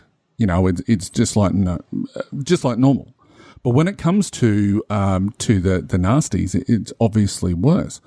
So you're expected to use the standard options for combat checks, which is on it's on page 104, which is table 1.6-2. Magic doesn't have any better effects. I mean, if you've got a player that wants to sort of be very creative about that, by all means. But normally, just use the table as you would normally for any other check. Yeah, it's as simple as that. Now, this kind of leads us to our next magic rule of thumb. That's right, which is magic rule of thumb number 10 to drive this point home. Magic rule of thumb number 10. Magic should be dangerous and risky with negative outcomes much worse than normal for other activities. Good GMs, being good GMs, doing good GM things. You guys have often learned to have this instinct about what is fair and balanced when you're applying threat and despair. You've learned it over years of Star Wars play and Genesys play. That, when you see a couple of threat on the table or a despair, you know what that means. You know what that negative consequence level should be. You feel it instinctually at this point. You have to realize and remember that with magic, those instincts you have to be thrown out the window. For balance's sake, magic must be treated much worse, with much worse consequences for those negative die results. Get nasty. Magic is supposed to be wildly dangerous. Treat it as such, and so will your players. Because that's one interesting thing that, you quite often get these people that will say, well, I can add this and this and this, and it's going to be no problem at all, even though that they're rolling 4 or 5 dice. I can still pull off that magic missile. Oh, yeah, you can. But by the rule of averages, it doesn't really matter how many, ranks in that skill that you have that you're using to cast the spell. You're going to get some threat in there. You're going to get potentially a despair. So, sure, you can go ahead and create all the havoc in the world by casting these huge spells when you're only, to put it into D&D terms, you're only a first-level character. But there is going to be some massive consequences which you don't see in those games. No. So, one of the things that I try to teach players when we're using the magic skills is that, sure, you can go out on a limb, but just remember, try to keep it within, the same number of dice that you're using or half that so that you're going to be getting those off. It's kind of in the same sort of vein as, for those people who are familiar with Star Wars and the Force rules.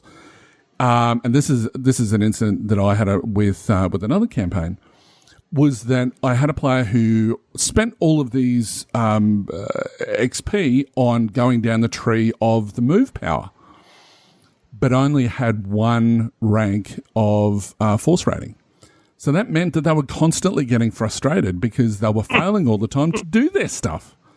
You've really got to look at it and know your limitations, and if you want to get every single spell off that you're firing, if you've got 4 skill dice, 4 ability dice, make sure that most of your checks are only going to be around about that 2. If you've got some proficiency die, you might want to be adding some extra things, but don't necessarily go over 3. So just a bit of a caution, I guess, for people who are using magic. To not overextend yourselves unless you absolutely have to, or you want to. Sometimes that's the fun of it. But you actually just highlighted one of the major distinctions in episode 8. We talked about, Hooli, how people are in this Dungeons and Dragons magic mindset with this system, and I don't know why it's not Dungeons and Dragons, but. The last episode, we talked about that in terms of things like Vancian casting, spell slots, stuff like that, mechanical stuff. Let's talk about fluff and fantasy for just a minute. I'm staring at my bookshelf right now, and I have a plethora of fantasy novels sitting there from numerous authors. Okay, you've got giants like Tolkien and Le Guin. Okay, you've got newer giants like Sanderson. Okay, or Patrick Rothfuss. When you look at different fantasy worlds that are out there, and you read a lot of fantasy, in most of them, magic works like this, like in Genesis. It can do ridiculously powerful things, but there is always some ridiculous cost associated with it, or things go wildly wrong, or the caster becomes utterly exhausted or injured in just the mere attempt to be able to do it if things go haywire, which they frequently do. I mean, even in the first ostensibly real fantasy novel that had a little bit of magic in it, their set of novels, which would be the Lord of the Rings series, when our boy Gandalf he uses magic, he does so incredibly sparingly, and when he's forced to use it, he's almost wounded after that fact. He's utterly exhausted, right? Because he's been suffering all this. The idea that you can just throw spells willy-nilly and not have any risk or inherent consequences with that is very unique to the Dungeons and Dragons fantasy setting. Yeah. I mean, absolutely. not entirely unique, but it's very rare. So for me, this concept of magic really represents a foundational underpinning of how magic is commonly represented in fantasy literature. And that's one of the things, without really realizing it first, it took me a while to realize it, that really drew me to love the magic system here so much. Damn it, it should be risky. It should be dangerous. And remember that. Remember it. Absolutely. I'll get off my soapbox now. I get very, very passionate about this topic. So, but look, and that's that's totally fine, because it is something that people have to realize is that yes, you can do it. I guess it goes down to Jeff Goldblum's character in Jurassic Park. Just because you can doesn't necessarily mean you should. Anyway. Okay, so now that we've gone through all of this and you've spent episode 8 diving heavily into magic skills, the last major thing to explore for core magic mechanics is going to be magic-focused careers. How are magic skills associated with careers now, and what best practices and rules of thumb can we learn from the existing ones? So, Chris, would you like to sort of take us through the existing careers? Yeah. So, the magic-focused careers we see, first of all, from the core rulebook, page 43, we do have some generalized magic-focused careers. We have the priest, who has divine. We have the druid, who obviously has primal. And we have the wizard, who obviously has arcana. And then the other magic careers we see from Realms of Terranoth. These careers are on pages 70, 71, and 72. We have the disciple, who obviously has divine. We have the mage, who has arcana, plus the offshoot career of rune master, who has runes. We have the primalist, who surprisingly enough, surprisingly has primal, and then we have the scholar, who also has runes. Yep. It's also worth noting here, I want to bring it up, there is no career in Terranoth that has access to verse as a career skill. It is only accessible as a career skill by taking the bard talent, which is that tier 2 talent in Realms of Terranoth, page 87. So that's kind of intriguing. That is really interesting. But okay, when we go through these quickly, Uli, you'll notice a common theme. What do we learn from this? Yeah, look, notice that each magic career that we've listed here only has a single magic skill on its career list. Now, it is possible for a character to become a master of divine and arcane, but what about primal and verse? Sure.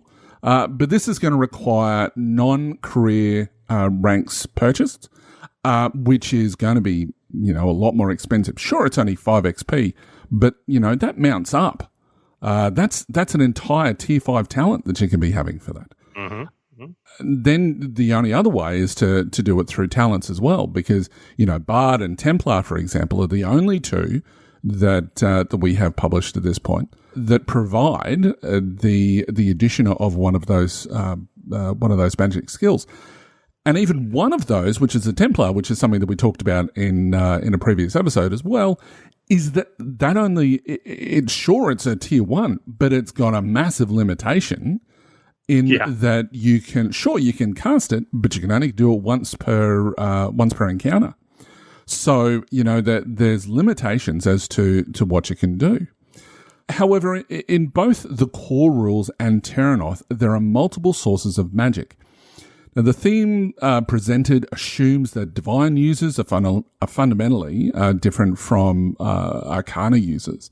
They're the clerics versus the mages. And each magic skill represents a unique source of magic or a theme. And that kind of leads us to magic rule of thumb number 11. Magic rule of thumb number 11. Easy access to magic skills should be restricted by theme as appropriate. Now, what do I mean by easy access?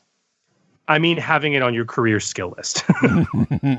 But this is important. If your setting has multiple sources of magic represented by disparate magic skills, wielded by characters with radically different themes and roles, then the default assumption should be that a character will only use a single magic skill. And that means that a single magic skill is what should appear on a career skill list when you're in a setting with multiple magic types. So when do we break that rule, though, with magic?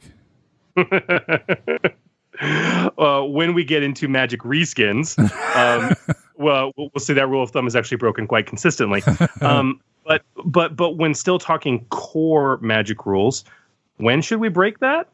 Simply put, when the setting demands different magic skills, different schools or types of magic, but less of a differentiation on theme differences between characters' magic use. And Hooli, probably the best example that I have for that is when, and our listeners can go to d20radio.com and head to the Backer Zone tab and section and actually download for free my Harry Potter setting for Genesys. This was a great example where I developed a slew of careers, eight new careers, all of which had access to multiple magic skills. And there were, for Pete's sake, a half a dozen magic skills in that setting. But in that particular instance, you didn't have that differentiation. There's not, clerics and wizards. No, they're all wizards, and they all have access to multiple different kinds of magic. Okay, and additionally, it's one of those things where those were the skill checks they were predominantly going to be making because they're in a Harry Potter setting, and that's what you do. You make magic, different magic skill checks. So each career had like career skill access to 2 or 3 of those different magic skills. Depending on what the career was. And so that's a good example. And honestly, that wasn't even a reskin, Hooli. I mean, I created some different skills, but the core magic mechanics were the same. All the spell types were the same. All the additional effects were the same.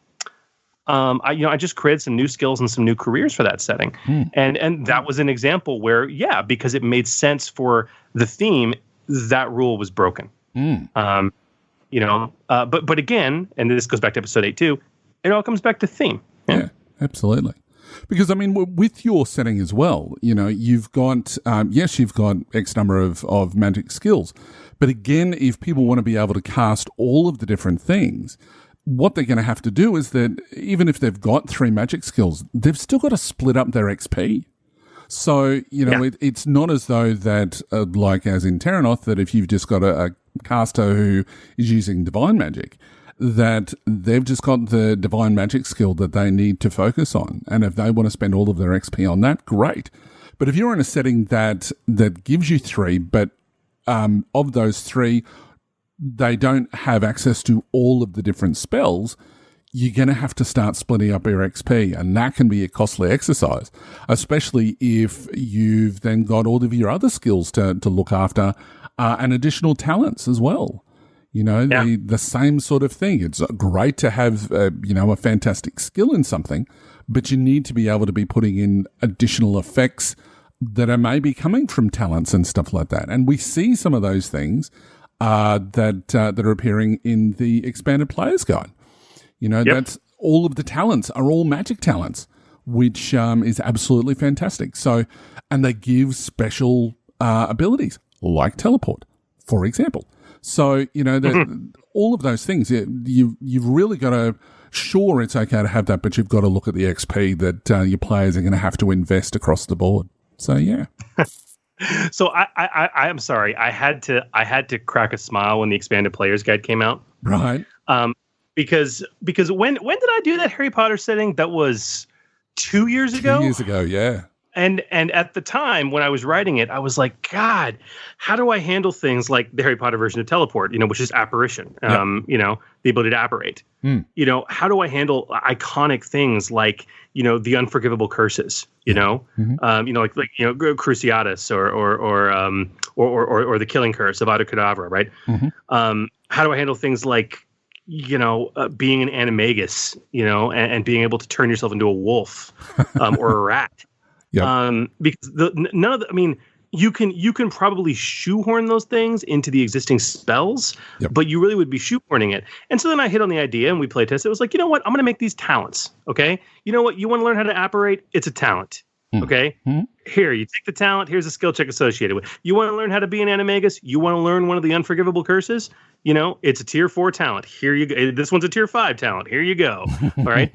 And, so I smiled a little bit when the expanded players guide came out because they very much followed that same tact. I felt how do I put this? I felt very validated. Where it's like, okay, yeah, you want this crazy magical thing you want to do? Yeah, it's a talent. Yeah. So, yeah. Absolutely. The other thing about Harry Potter too, and you talk about the XP expenditure, I learned this through very hard playtesting.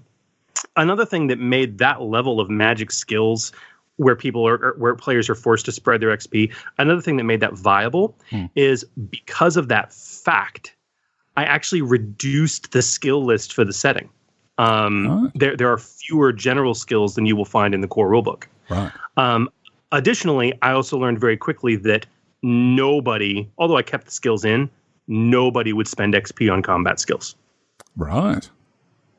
And so that also managed to shore up that inherent, XP spread.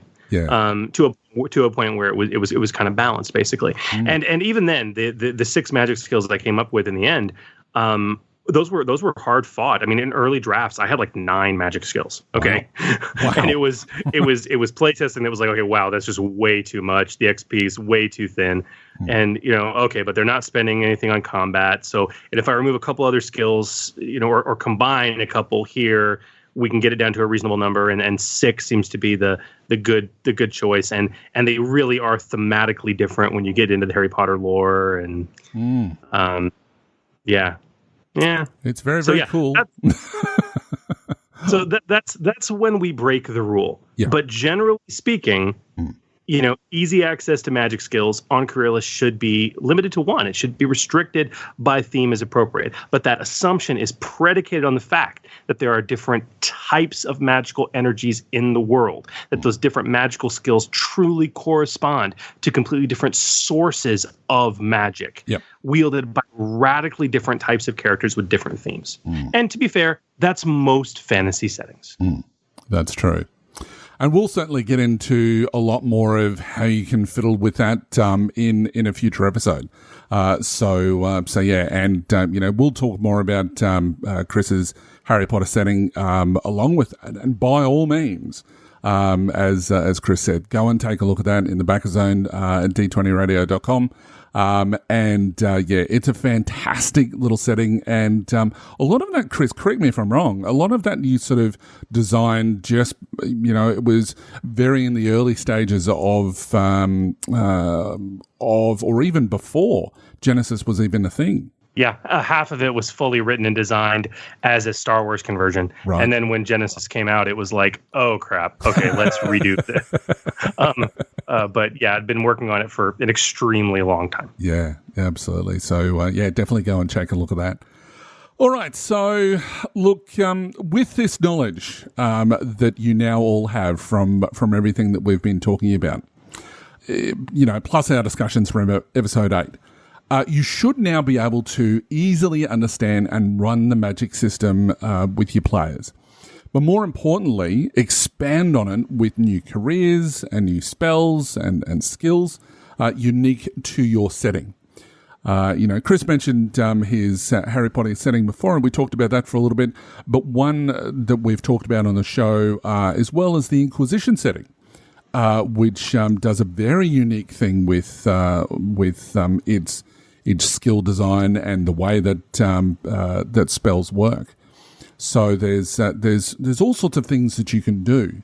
And certainly when we get into, expanding on those, we'll certainly be talking about superhero settings, which is what I've been working on. So let's also take a moment, though, like we did back in episode 8, to review our new additional rules of thumb. What's our first one that we had tonight? All right, so magical rule of thumb at number 9. Magic should be hard to pull off with penalties applied if things aren't perfect. Indeed. Now, magic rule of thumb number 10. Magic should be dangerous and risky, with negative outcomes much worse than normal for other activities. And magical rule of thumb number 11. Easy access to magic skills should be restricted by theme as appropriate. So we now have 11 rules of thumb. So we'll, if you go and take a look at the document from our previous episode 8, you will see that we'll have those rules of thumb listed, and we'll certainly mention those in the downloadable document that which is sort of our companion document that you can have along with you when you're listening to this episode, and you'll be able to download that from forgegenesis.com. Under the resources section, which is full of other links and stuff like that. Yeah. So, hopefully that's given people a really good grasp of magic at this point. And Huli, what's more exciting to me is, yes, you're right. But we have now, at least from my perspective, we have set the stage. We have. The stage is set. The curtains are now drawn back. The players are moving into motion. Which means that the next time we return to demystifying the mystical, we will begin tackling the elusive reskin. Indeed. Now that we understand the bones, let's talk about breaking them. And that's going to be a lot of fun to take part in. So, look, if you've got any questions in regards to magic, let us know those as well, and we might be able to incorporate those into some of the things that we're discussing. Especially if you're creating your own setting as well, that you might be stuck on something or whatever else, let us know and we can include that in our show notes so that we can talk about them here with you guys on the show. So, Chris, we have a bit of a special guest that we'd like to talk to now. Is that correct? Oh, yes. We teased it earlier, but we have a new author, well, new to the Foundry at least, as we'll talk about. He's a pretty experienced DMs Guild writer. But he's got an exciting new product that we've been fawning over last episode. We first brought it out. And we want to talk about it. And so to that end, we're gonna bring on to the show special guest author David Morris to talk about one of his products in Breaking the Mold. Breaking the Mold. The Genesys Foundry is an exciting community of fan-created content for Genesys.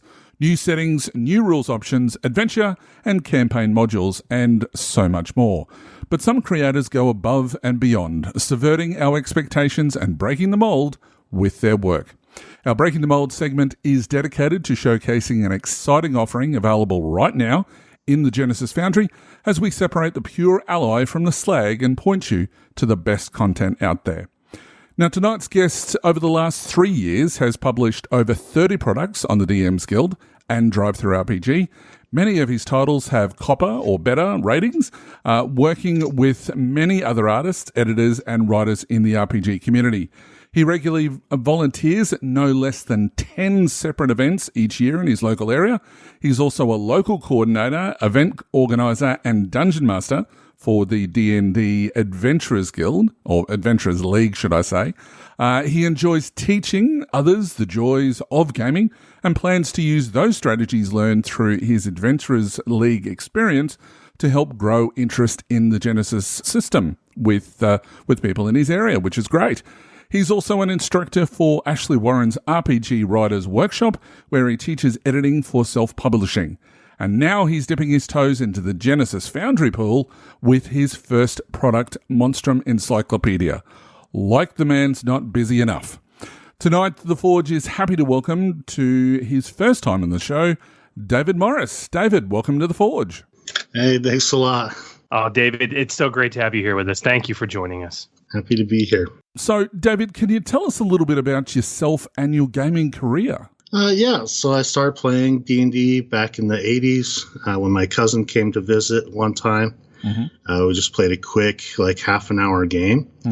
Afterwards, I played by myself using scraps of paper since I didn't have dice, and I just throw 1 through 20 into a bucket, pull out a number.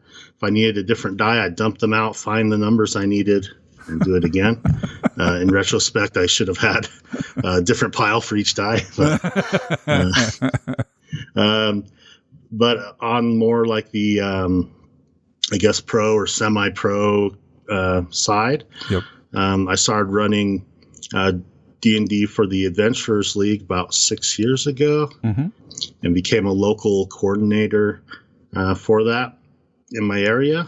Although since then they've actually gotten rid of the coordinator program, but I still do a lot of the same kind of functions. And I played, I played Vampire and Shadowrun and Rifts and all the versions of the 12,000 versions of Star Wars and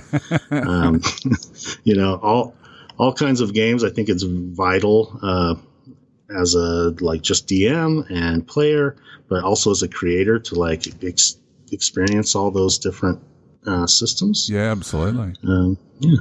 Very good. Excellent. Okay, so David, we ask this of all of our guests who come on. We want to know, what is your first love of Genesys? And what we mean by that is as the role player you are, what style of game or game setting, or perhaps better said, theme, do you really like to get on the table when you play Genesys? Well, I really like the narrative dice system as a whole. I played it first with, I picked up the Star Wars Edge of Empire beta, and I just fell in love with the system. Yeah, it's I don't know, it's kind of amazing to me. But one thing that frustrates me with D&D, as great of a game as it is that you build a character I want this character to be an investigator. And I expect that if you're playing an investigator, you expect them to be decent at that right at first level. And in D&D, because of the D20 and its kind of flat curve, it doesn't really have a curve, right? It's kind of hard to be very much better at that than just anybody rolling a D20. Yeah. And I think that with the narrative dice system, you definitely have a chance to fail, and you need that. That has to be there. But I think you are more competent. But as far as types of games and themes, I like every type of game, really, but I'd say probably Undead are my favorite thing to deal with, because if you just want to smash things and not feel I wonder how their family's going to eat when they kill the breadwinner. The Undead are great for that, but also a lot of them have stories. Take Ghosts, for example. They're all about some kind of tragic story. You kind of have to figure that out to deal with them. So Undead is your thing, basically. Yeah, cool. I actually, because I like them so much that I've been avoiding putting him in the Monstrum Encyclopedia yet. Because if I open that floodgate, it's just going to be all undead, which probably wouldn't be bad. But. No, I don't think it would be bad at all. I think it would be quite exciting. I love the whole undead thing and playing clerics and things like that. Now, speaking of your product, Monstrum Encyclopedia, this is your first entry into the Foundry. So give us the pitch. Tell us about this great supplement of yours. Okay. The Monstrum Encyclopedia is a monster manual that goes the extra mile with the adversary's descriptions to inspire both the GM and players. This growing tome gives GMs example encounters to spotlight the adversary's place in the game world. Very cool. I love it. I love what you've done with it as far as it's just so unique in comparison to some of the other stuff which is out there. I mean, we've got adventures, we've got settings and whatever else, but we really didn't have anything where there was just like the equivalent of a monster manual. So, that's been different, and I think that's a really good selling point for you. Okay, now, as was brought up a bit ago, you've done a few unique things with this supplement that we've not seen anywhere else. Tell us about that. Okay, so one of the things that it does is it introduces like knowledge checks to see what characters know about an adversary that they haven't already learned in play. In other words, you wouldn't want to use that system. Like if you've encountered a Medusa and you saw someone turn to stone, you don't need to roll. Like I wouldn't advise a GM to make someone roll to know that. They know that. Yeah. But if they've never seen it before, this would let them know the weaknesses and behavior and all that kind of thing. I tried to turn like their dead bodies into loot also by like after they're dead, you can use this, their skin to do this or their blood to do that or, things of that nature. It definitely was influenced by the second edition Monster Manual. Right. And so if you've looked at that for D&D, then you'll recognize like, okay, this definitely was an influence, but yeah. Very cool. Now, the other thing that you do in here as well is that you give a bit of an adventure idea or an encounter idea for each monster. Is that right? Yeah. There's kind of an encounter.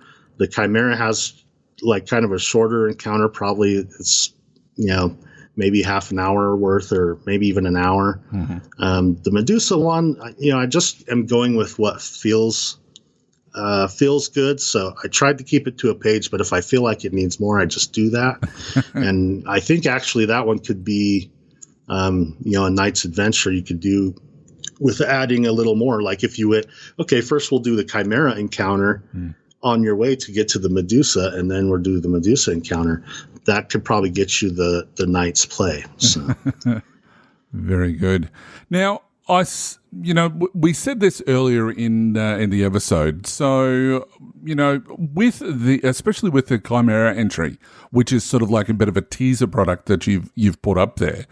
I have to ask, was that maybe influenced a little bit by Katrina Ostrander and what she said in episode 6 of The Forge? Yeah, absolutely. Yeah.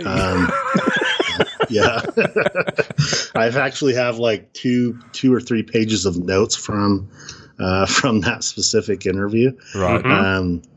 And actually you haven't yet seen, I haven't put up the full digital version yet, but right. I have kind of honing my InDesign skills, and I think I've got it to where I'm gonna, on the next update, I'm gonna put out a print version and a digital version without too much trouble. Right. So nice. Very good.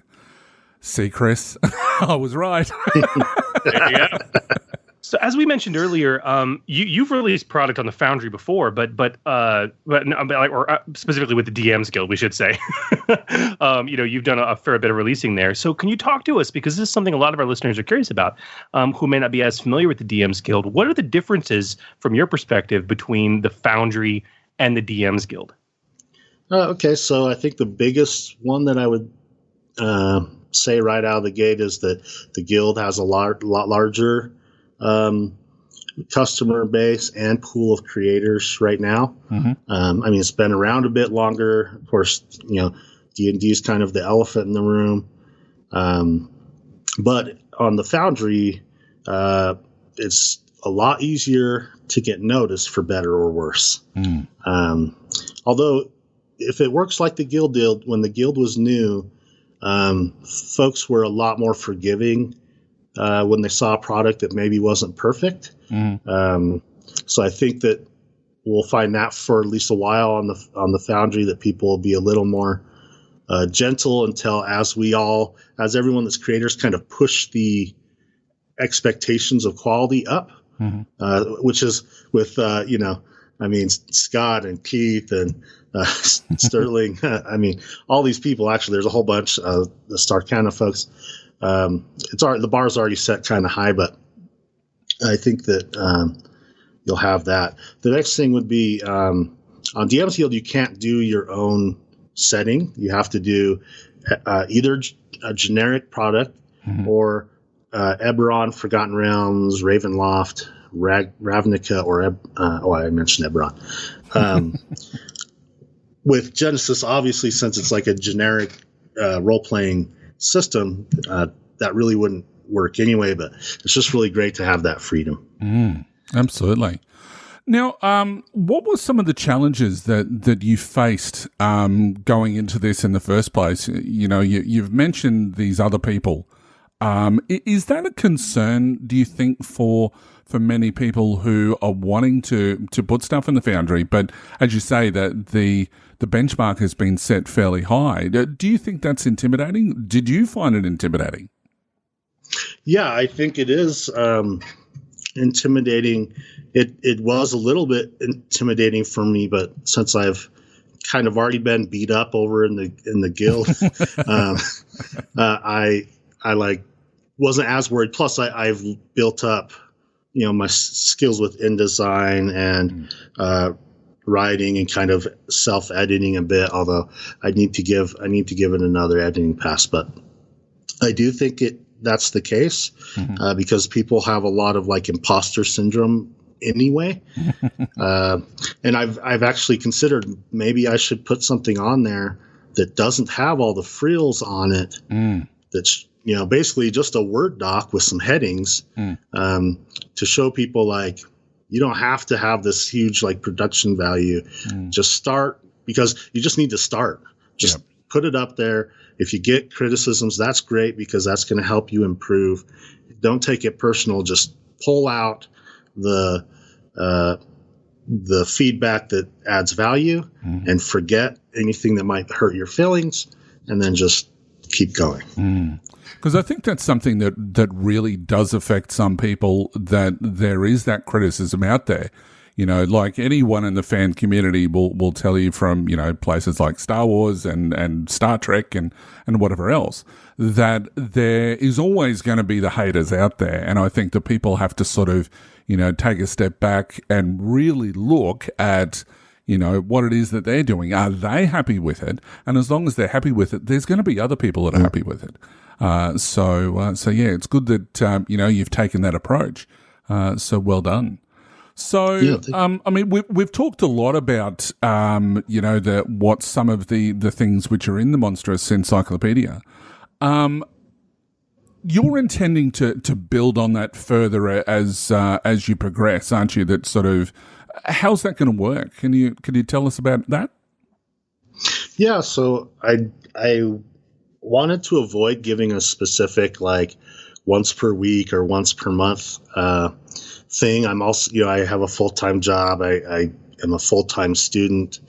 But I definitely want to keep adding to it. And, the next thing I'm going to do, I was waiting until I got the expanded player's guide, which I have got in the mail yesterday. And I'm going to do the Hydra next. And I think I'm going to do a handful of just human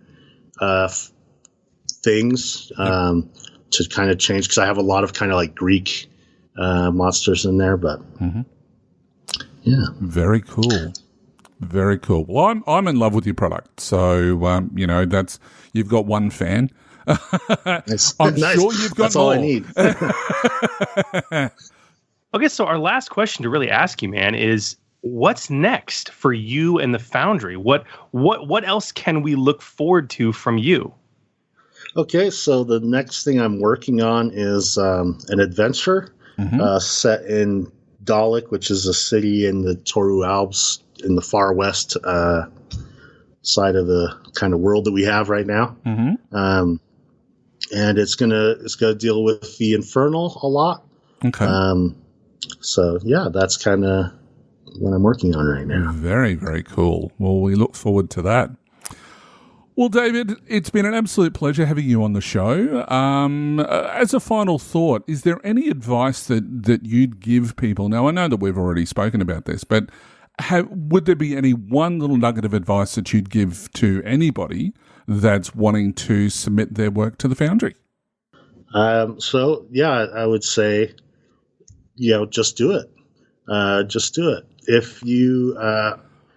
I'm going to use DM's Guild as an example again, just because it's has history and stuff. Yeah. But if you look at the creator MT Black, he's very prolific on the DM's Guild and has now done stuff directly with Wizards because of his work there. But if you look at the original stuff that he did, and he'll even mention this in interviews and stuff, is that it was basically garbage, right? Compared to what he's doing now. Right. And, you have to produce that lower quality, right, to improve the skill. It's just a skill, and so you have to practice it. You have to get that feedback, even if it's kind of gives you some bumps and bruises.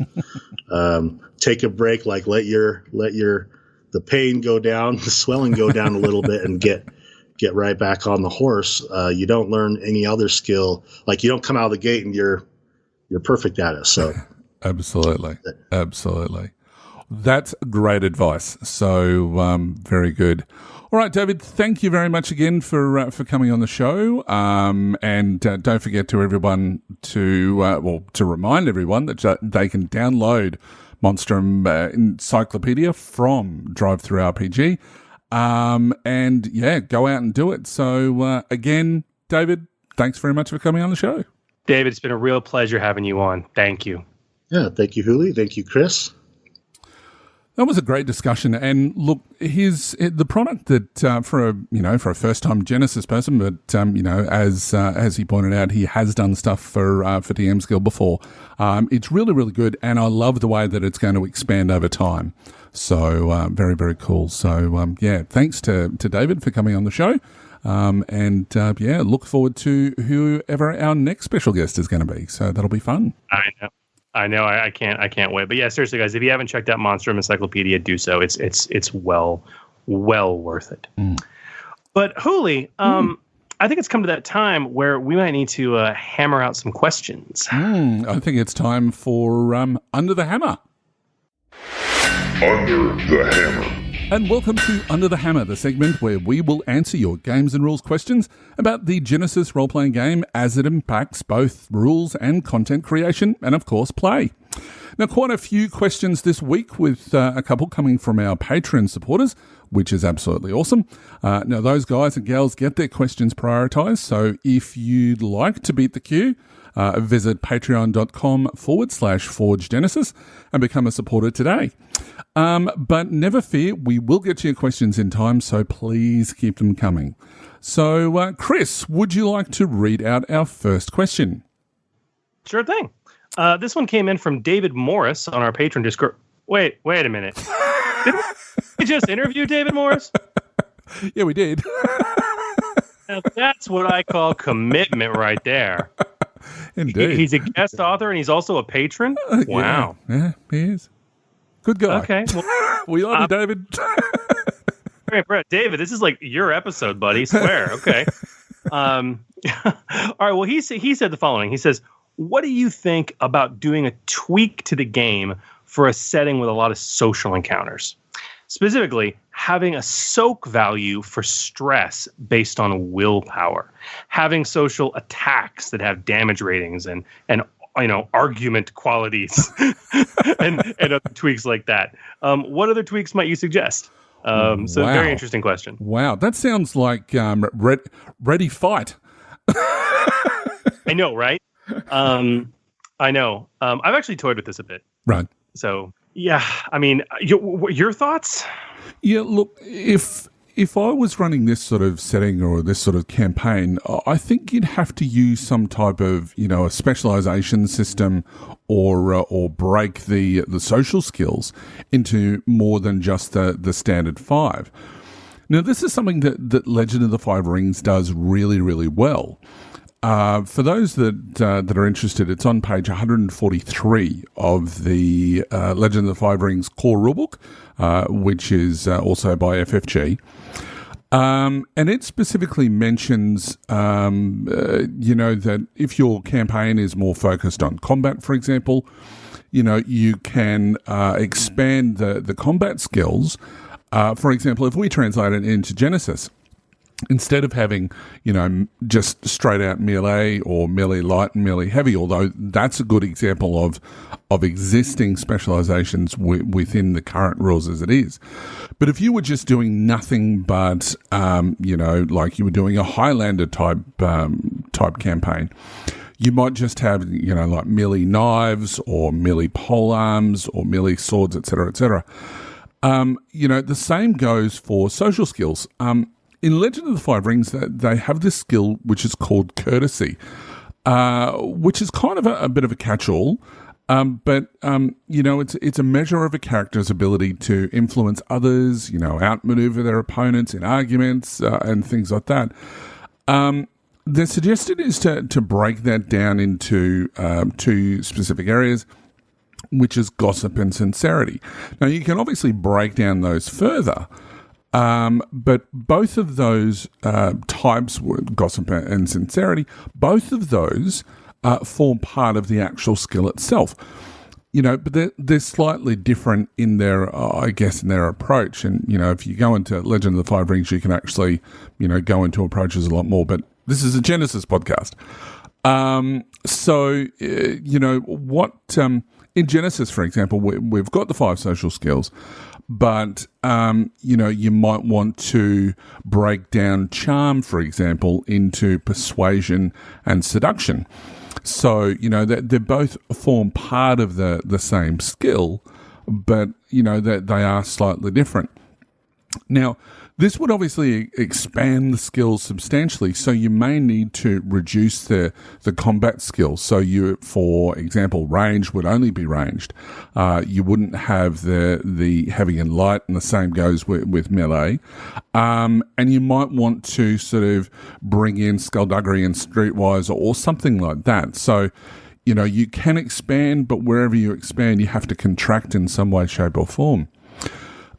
So I think that would, suit things better and give, PCs a reason to, broaden their skill coverage, I guess, rather than focus on those 5 social skills. Because if you're only doing a social campaign, that's what they're going to focus on. And therefore, your campaign's going to run a lot quicker than what it would normally do. So, slowing down that progression by expanding that social skill list is probably going to be the way I would do things anyway. Yeah. What do you think, Chris? What's your thoughts? So I actually did a little bit of test play. We tried out doing a quote unquote soak for social encounters, where we literally, as he suggested, because it makes sense, just the same way Brawn gives you soak for for the damage you take that applies to your wound threshold. We would have like a social soak that was your willpower characteristic. It was very problematic. Now I'll tell you why.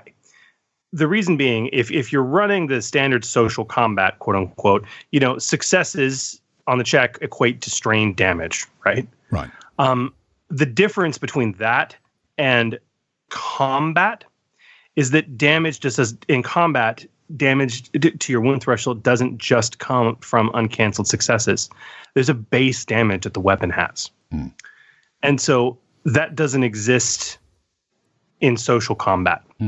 So as a result, nobody was taking any damage. It was going on forever and ever and ever, because honestly, the average number of uncanceled successes is usually 2, maybe 3 if it's a really good roll. Okay. And if it's just 1 uncanceled success, you would never, ever break that soak. So, I wouldn't recommend it. If you were going to do it, you would need to find a way to seriously have a base damage. I don't know how you would do that outside of equipment. I mean, you could do that as maybe through special argumentative equipment. Maybe you go crazy and you, instead of equipment, you have basically a you could call them rhetorics, Okay, so you have to arm yourself with a particular rhetoric. Okay, and the rhetoric has a base social damage that you would add your uncanceled successes to, and it might have other special qualities that give you boosts or auto advantage depending on the type of check you're making. And just like a weapon, maybe it takes you a maneuver to put away and a maneuver to equip or ready in your brain a different rhetoric, right? That could be some way that might actually work for you. But just keep that in mind. A lot of people that suggest having a social soak, they don't take into account the fact that your damage, in quotes, is going to be radically lower than combat because you don't have the base weapon to work off of. Very, very true. So just consider that. Yeah. I mean, even those argument qualities that you've mentioned there, those to me sound like talents that you would, give you a bonus, once per encounter or something like that. And I think there are a couple of them that exist where it does give a bonus to a social encounter, once per encounter or once per session or stuff like that. So, I agree with you, Chris. I don't think that I would mess too much with the social encounter system, because then you start getting into that sort of, as you mentioned, with those weapons and stuff like that are arguments, and that doesn't seem like a lot of fun to me. I don't know. That may be just my opinion. it could be like I can envision someone making like a Phoenix Wright setting, okay, where it's like courtroom drama to the nth degree, okay. And if you wanted to do, and I'm channeling my high school years in forensics and doing oratory and Lincoln Douglas and CX debate, okay, and if you wanted to do this, you could do it, but it would need to be the focal point of the session. You wouldn't have equipment; you would have rhetorics, okay, and you would have to purchase them by learning them from someone who trained you how to use them, right? You could have the equivalent of attachments that would go onto your rhetorics, which could be like, additional arguments, right? Or reference frames that, you could only, but your rhetoric would only have so many hard points. So you could only learn so much to attach to it. You'd have to equip them and de-equip them. And you're basically just reskinning equipment at that point for social. You could do it. You could even have, you could even have special equipment, actual equipment, like, a courtroom suit, which would give you like a boost die on certain social skill checks, or, well-researched evidence library, that you could whip out in an argument that would give you, certain skill benefits. You could do this, but it would be a full-on setting endeavor to do it, to do it right. And it goes without saying, anything you come up with, David, you got to play test the living crap. Indeed. Because I know that at one stage we talked about very, very briefly, because we thought wouldn't it be cool to do this, is you could do a Law and Order where you play the street cops and then you play the detectives and then you play and then you play the lawyers at the end, and you have three characters for each sort of setting, effectively, but you're just doing it in the one to do Law and Order Genesys. I would have massive speakers set up at the game table, and every time you switch scenes like that, characters, you would play the dun dun, Absolutely, you would.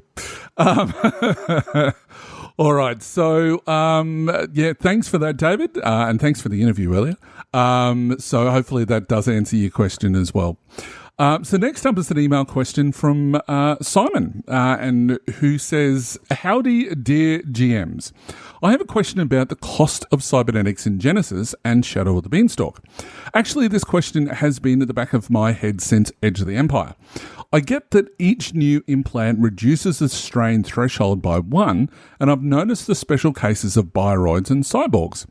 However, I still wonder how this really works in-game.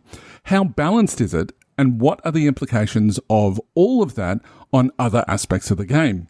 I mean, between maneuvers, talent, social combat, magic, etc., strain is a wonderful but limited resource. Is it feasible with these rules to build a fully, or at least multi-Cyber-Ups character? A back alley Ronin with 2 cyber arms, 2 cyber legs, and a cyber torso, cyber skull, implanted machine gun, wired reflexes, and a supercharged liver." That sounds like me on a Saturday night. needing a supercharged liver, or is that character destined to ever be easily fatigued, gullible, and slow? Thanks in advance, Simon. Man, I want the supercharged liver now because after studying that's like that, I'm the guy who wakes up, my liver's sitting in bed next to me smoking a cigarette. You know what I mean? Giving me that side eye, handing me cab fare, you know?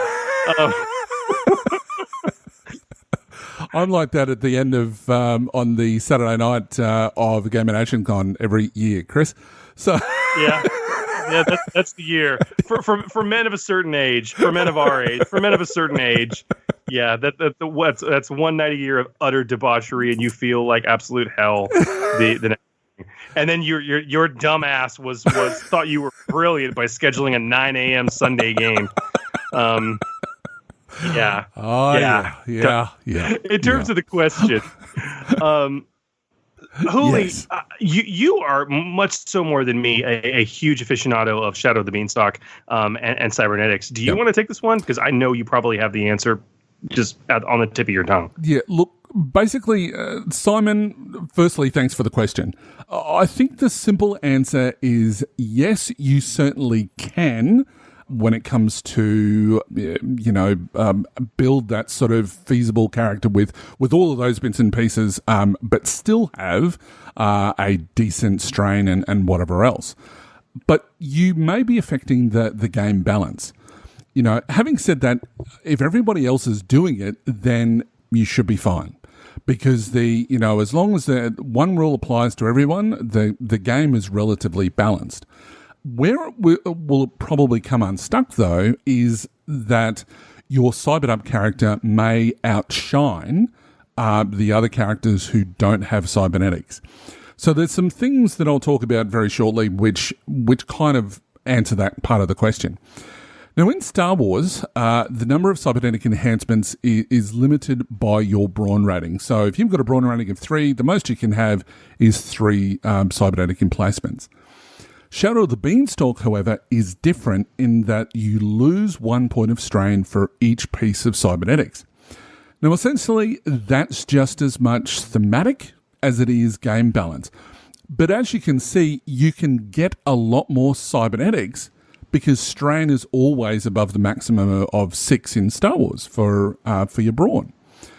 Cybernetics are supposed to take away, your humanity, your connection to other people. It's you become more machine than human, or whatever race you are.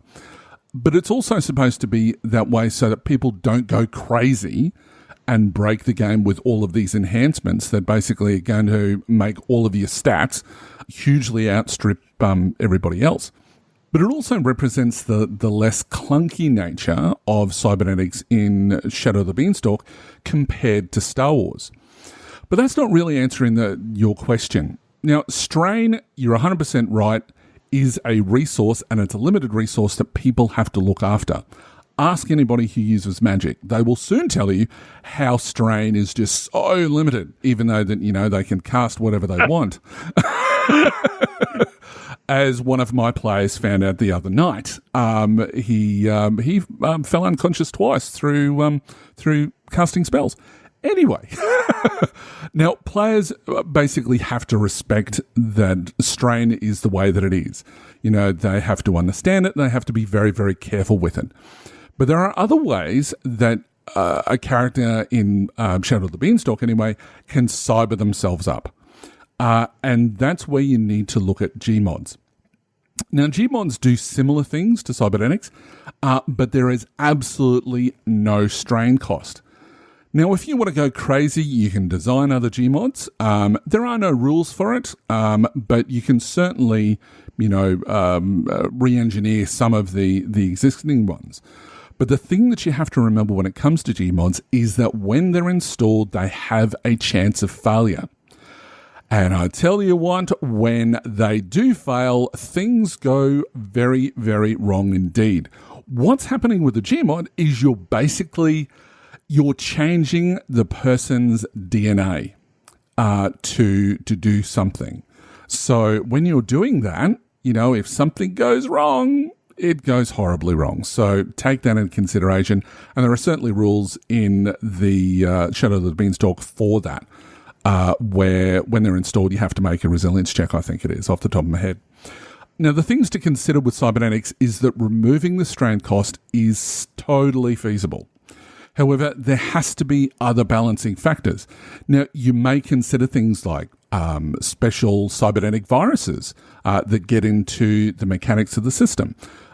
You may want to introduce ways of hacking into those systems. You know, that they all have computers, whether they have some sort of modem access or not. That might be in the realm of flipping a story point. Who knows? But, there has to be that other balancing factor. Other things that you can consider, manufacturing faults. So, flip a story point. When they get that installed, it's not necessarily the best item that's off the rack. Or maybe there was something that happened during the manufacturing process that something has gone wrong. It can then add on to another story to get that fixed. Or they have to deal with corporations, because corporations are nasty people. And warranties, no doubt, they will find small print.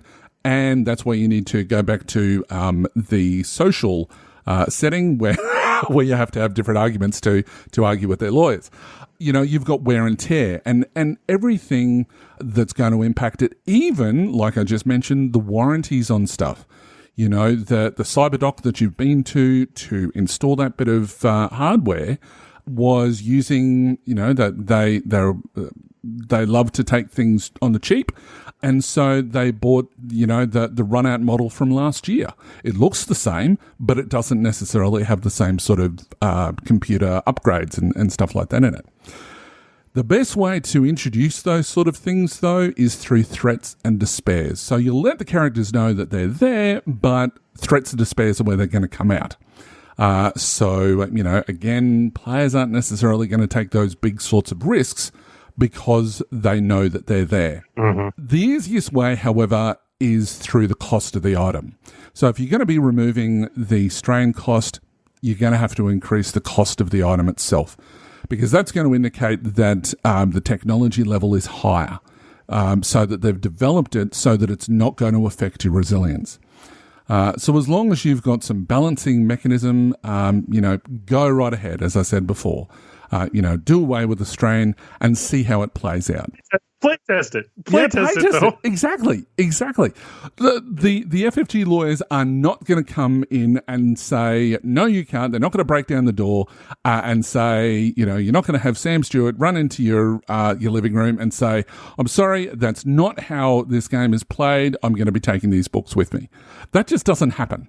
It'd be kind of cool if it did, but, that's not how it happens. So, look, try it, play test it, and let us know how it works out. But my suggestion is, as I said, yes, it can be done, but you're going to have to really look at the balancing mechanisms and use some of my examples. Now, one final point, though, is that you can, you may wish to consider that, there is no such thing as a free lunch. This goes back to a balancing of the rules, of course, but there is a reason why cybernetics cost what they do as far as strain goes. Now, this is a process that has been play tested, and it was play tested a lot. I know, I was there. And, it does provide a great balance so that, as I mentioned before, you're not sort of overpowering other characters in the campaign. Now, if you do have players that do have a problem with this whole scenario of cybernetics costing strain, point them towards the grit talent. Multiple ranks of the grit talent. Characters can stay above the curve just by making their XP provide their characters with that additional strain through the grit talent. Yes, it's an expensive exercise, but as I said, there's no such thing as a free lunch. There is a cost involved, and it's either going to come from one place or the other. And I tell you what, if that doesn't appease them, you're in a world of hurt. But, you might want to consider removing the strain cost as you've suggested. But look at things like cyberpsychosis, rejection, to add to some of the things that I was talking about before, or even addiction due to the amount of, rejection medication that they may be on. So yeah. What about you, Chris? Have you got any other thoughts? God, no. You pretty much covered it as comprehensively as I think anyone could. Excellent thoughts on that. And for those of you who do have questions specifically around Shadow the Beanstalk or cybernetics, go to Hooli. He's the man. So yeah, no, makes total sense. And good question. Indeed. Hopefully that helps out, Simon. Lastly, tonight we got a question from Chris Johnson, who posted this interesting little question on Facebook, short and sweet, but some discussion potential here. How do you, or would you bother, recreate PCs from other games, especially if they're already several levels beyond beginning characters? Boy, howdy. That's almost a topic within itself. Yeah. It's almost a show within itself. Yeah, absolutely. I'll tell you what, we can keep the answer short and sweet as well. Chris, I don't want to discourage anyone, and I encourage anyone to try everything. In my experience, I have tried to do this twice, and I have assisted, or I should say attempted to assist, another game group in doing it once. It is, typically speaking, not worth it. You're never going to get, from a different system, because Genesys is so radically different, you're never going to get the exact same thing. It's just never going to happen. The best recommendation I can give you is to leave it up to your players. Let your players recreate their characters from their vision as best they can. But they and you are going to have to accept the fact that the abilities that they have are not going to match up perfectly, or probably even be relatively close. You want to go for theme and tone of the character you're trying to recreate. Additionally, I'm not sure what system it is. If it's a D20 system that uses levels, what I have found is that a 300 earned XP character tends to correspond in experience and quote unquote power with about a 7th level character, 7 to 10. If that gives you a little bit of working to go with. When you get up to like 1,000 earned XP, that's where you get into your 19, 20 level characters at that point. So you could just give them extra XP. Yeah. Except our system doesn't break. Except our system doesn't break. And that's the other thing, too, is they're not going to see that level of power differentiation. They're just not. We talked about this before. It's one of the great features of Genesys, the fact that you can take a 300 or 400 or 500 earned XP character, throw them in a party with a bunch of beginner characters, and everyone's still going to hold their own really, really well. And that huge XP character is not going to overshadow the others. Might have a few extra tricks up his sleeve, might have an extra 2 or 3 points of thresholds, but that's about it. I mean, that's my advice. Hooli? Look, when it comes to people who, and I've been asked this question, back in my previous show as well, is to, how do you go and recreate those PCs? And the thing is that if you're introducing Genesys to a new group, use the opportunity to restart your campaign. I think there is just too many problems, too many disappointments that you're going to have from players because they can't do that. And the last thing that you want to have when you're trying to teach people a new system, you don't want them to keep on saying, well, my character could do this. Not that every playing group would do that, providing that you're giving them that, the rundown before it. You're setting the expectations.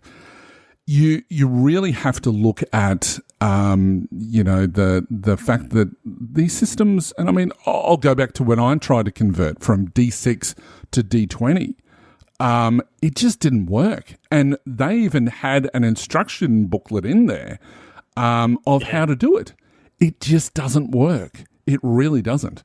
So, use the opportunity instead to start a new campaign, or, as Chris suggested, give them a certain amount of XP, get the players to decide, make them understand the rules, get them to read through the existing literature that exists, whether that be, from the core rulebook all the way through to the different settings, and even some of the stuff that's on the Foundry. Get them to look through that and actually understand the system so that when they're looking at their characters' existing powers, they're going to be sort of marrying them up. But don't do the conversion yourself.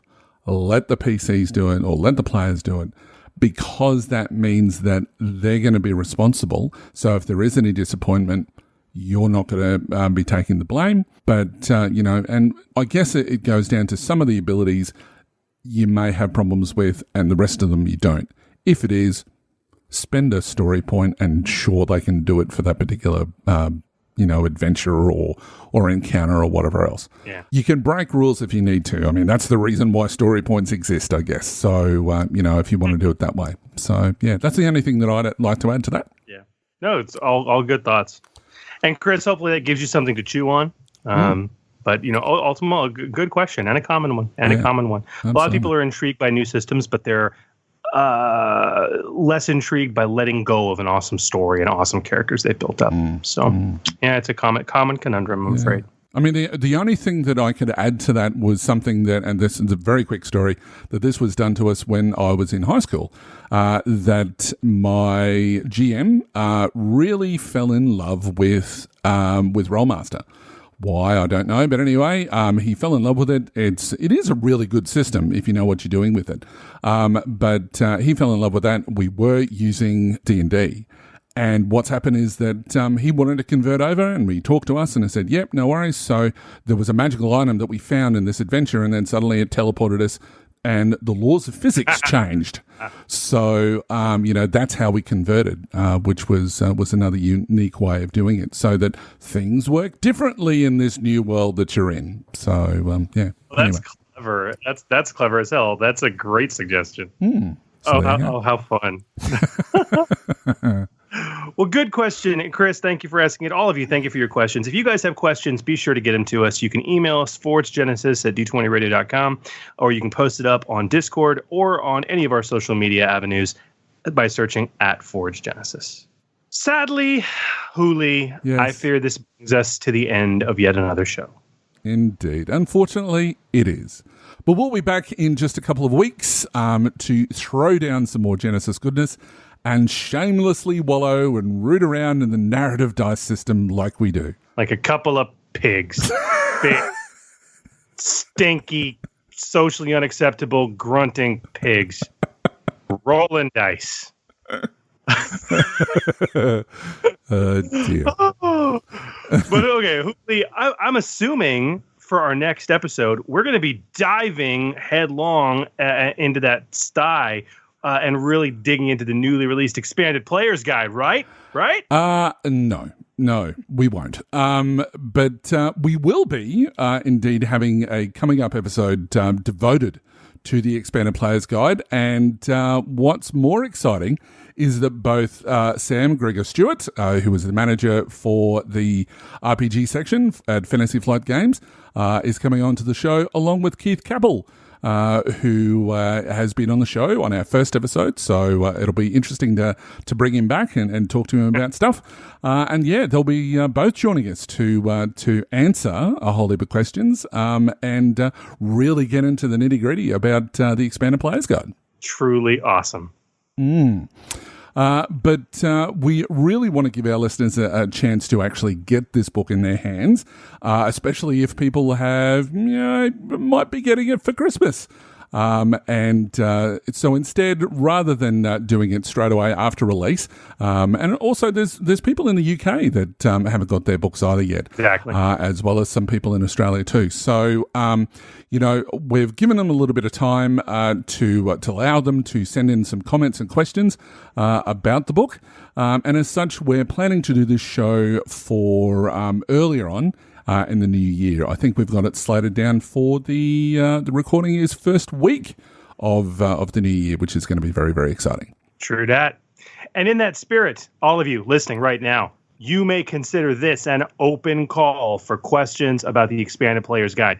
We are going to have a key freelance developer and the head of RPGs at FFG on this show to talk about the dang book. So for Pete's sake, give us something to talk about. We want your questions about the EPG. You can email them to us at forgegenesis@d20radio.com, or you can post them up on our Facebook page, on Discord, or in dedicated discussion threads that we have started on both the Genesys RPG community and the official FFG forums. Indeed. And while you're all sending us those great questions, we would love to get any other questions that you'd like to answer, like us to answer, about developing your own content for Genesys, being a GM or a player, or general questions about the rules themselves. Once again, feel free to email us at forgegenesis@d20radio.com, or post it up on any of our social media, which includes Facebook, Twitter, YouTube, Reddit, and a whole heap of other ones that I can't remember. MeWe. Just by searching Forge at Forge Genesis, so you'll be able to find us there.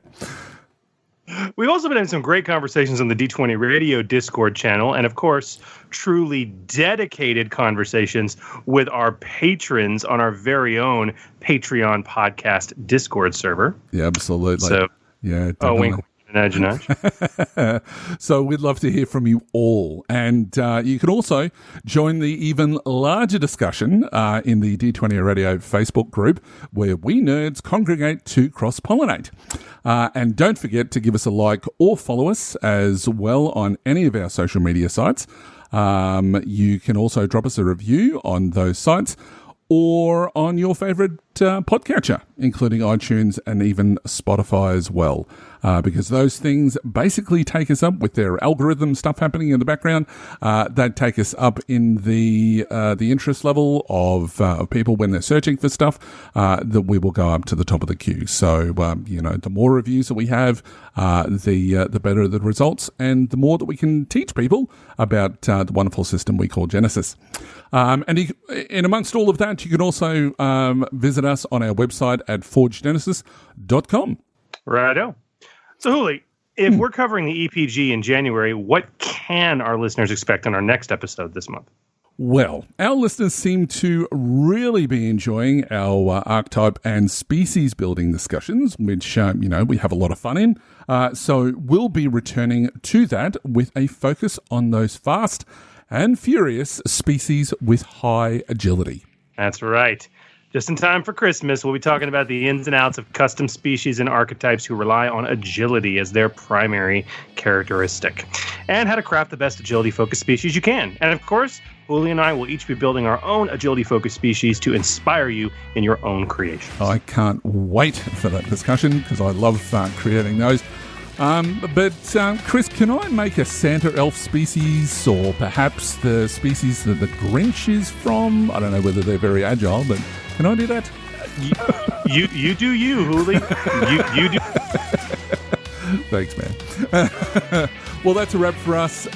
Thank you for listening, and we hope that you will join us next time as we continue to explore the Genesys Role Playing Game. I'm GM Huli. May your triumphs be many and your despairs be few. And I'm GM Chris, wishing you peace, love, and good gaming. Thanks again for joining us, and remember, the Forge Podcast, helping you hone your gaming edge. The Forge, a Genesys podcast, is a proud member of the D20 Radio Network. For more information about the network, visit www.d20radio.com. The Forge is a fan-generated podcast. All the information provided on the podcast, social media, and related website is not affiliated with Fantasy Flight Games or any of their licensors. The content of this podcast remains the property of The Forge, a Genesys RPG podcast, and is intended for educational and informational purposes only. The Genesys Role Playing Game, Genesys logo, Genesys Foundry, content, and all material remain the property of Fantasy Flight Games. All products available on the Genesys Foundry website remain the property of their respective companies and individuals. For more information about The Forge, the Genesys RPG podcast, visit www.forgegenesis.com.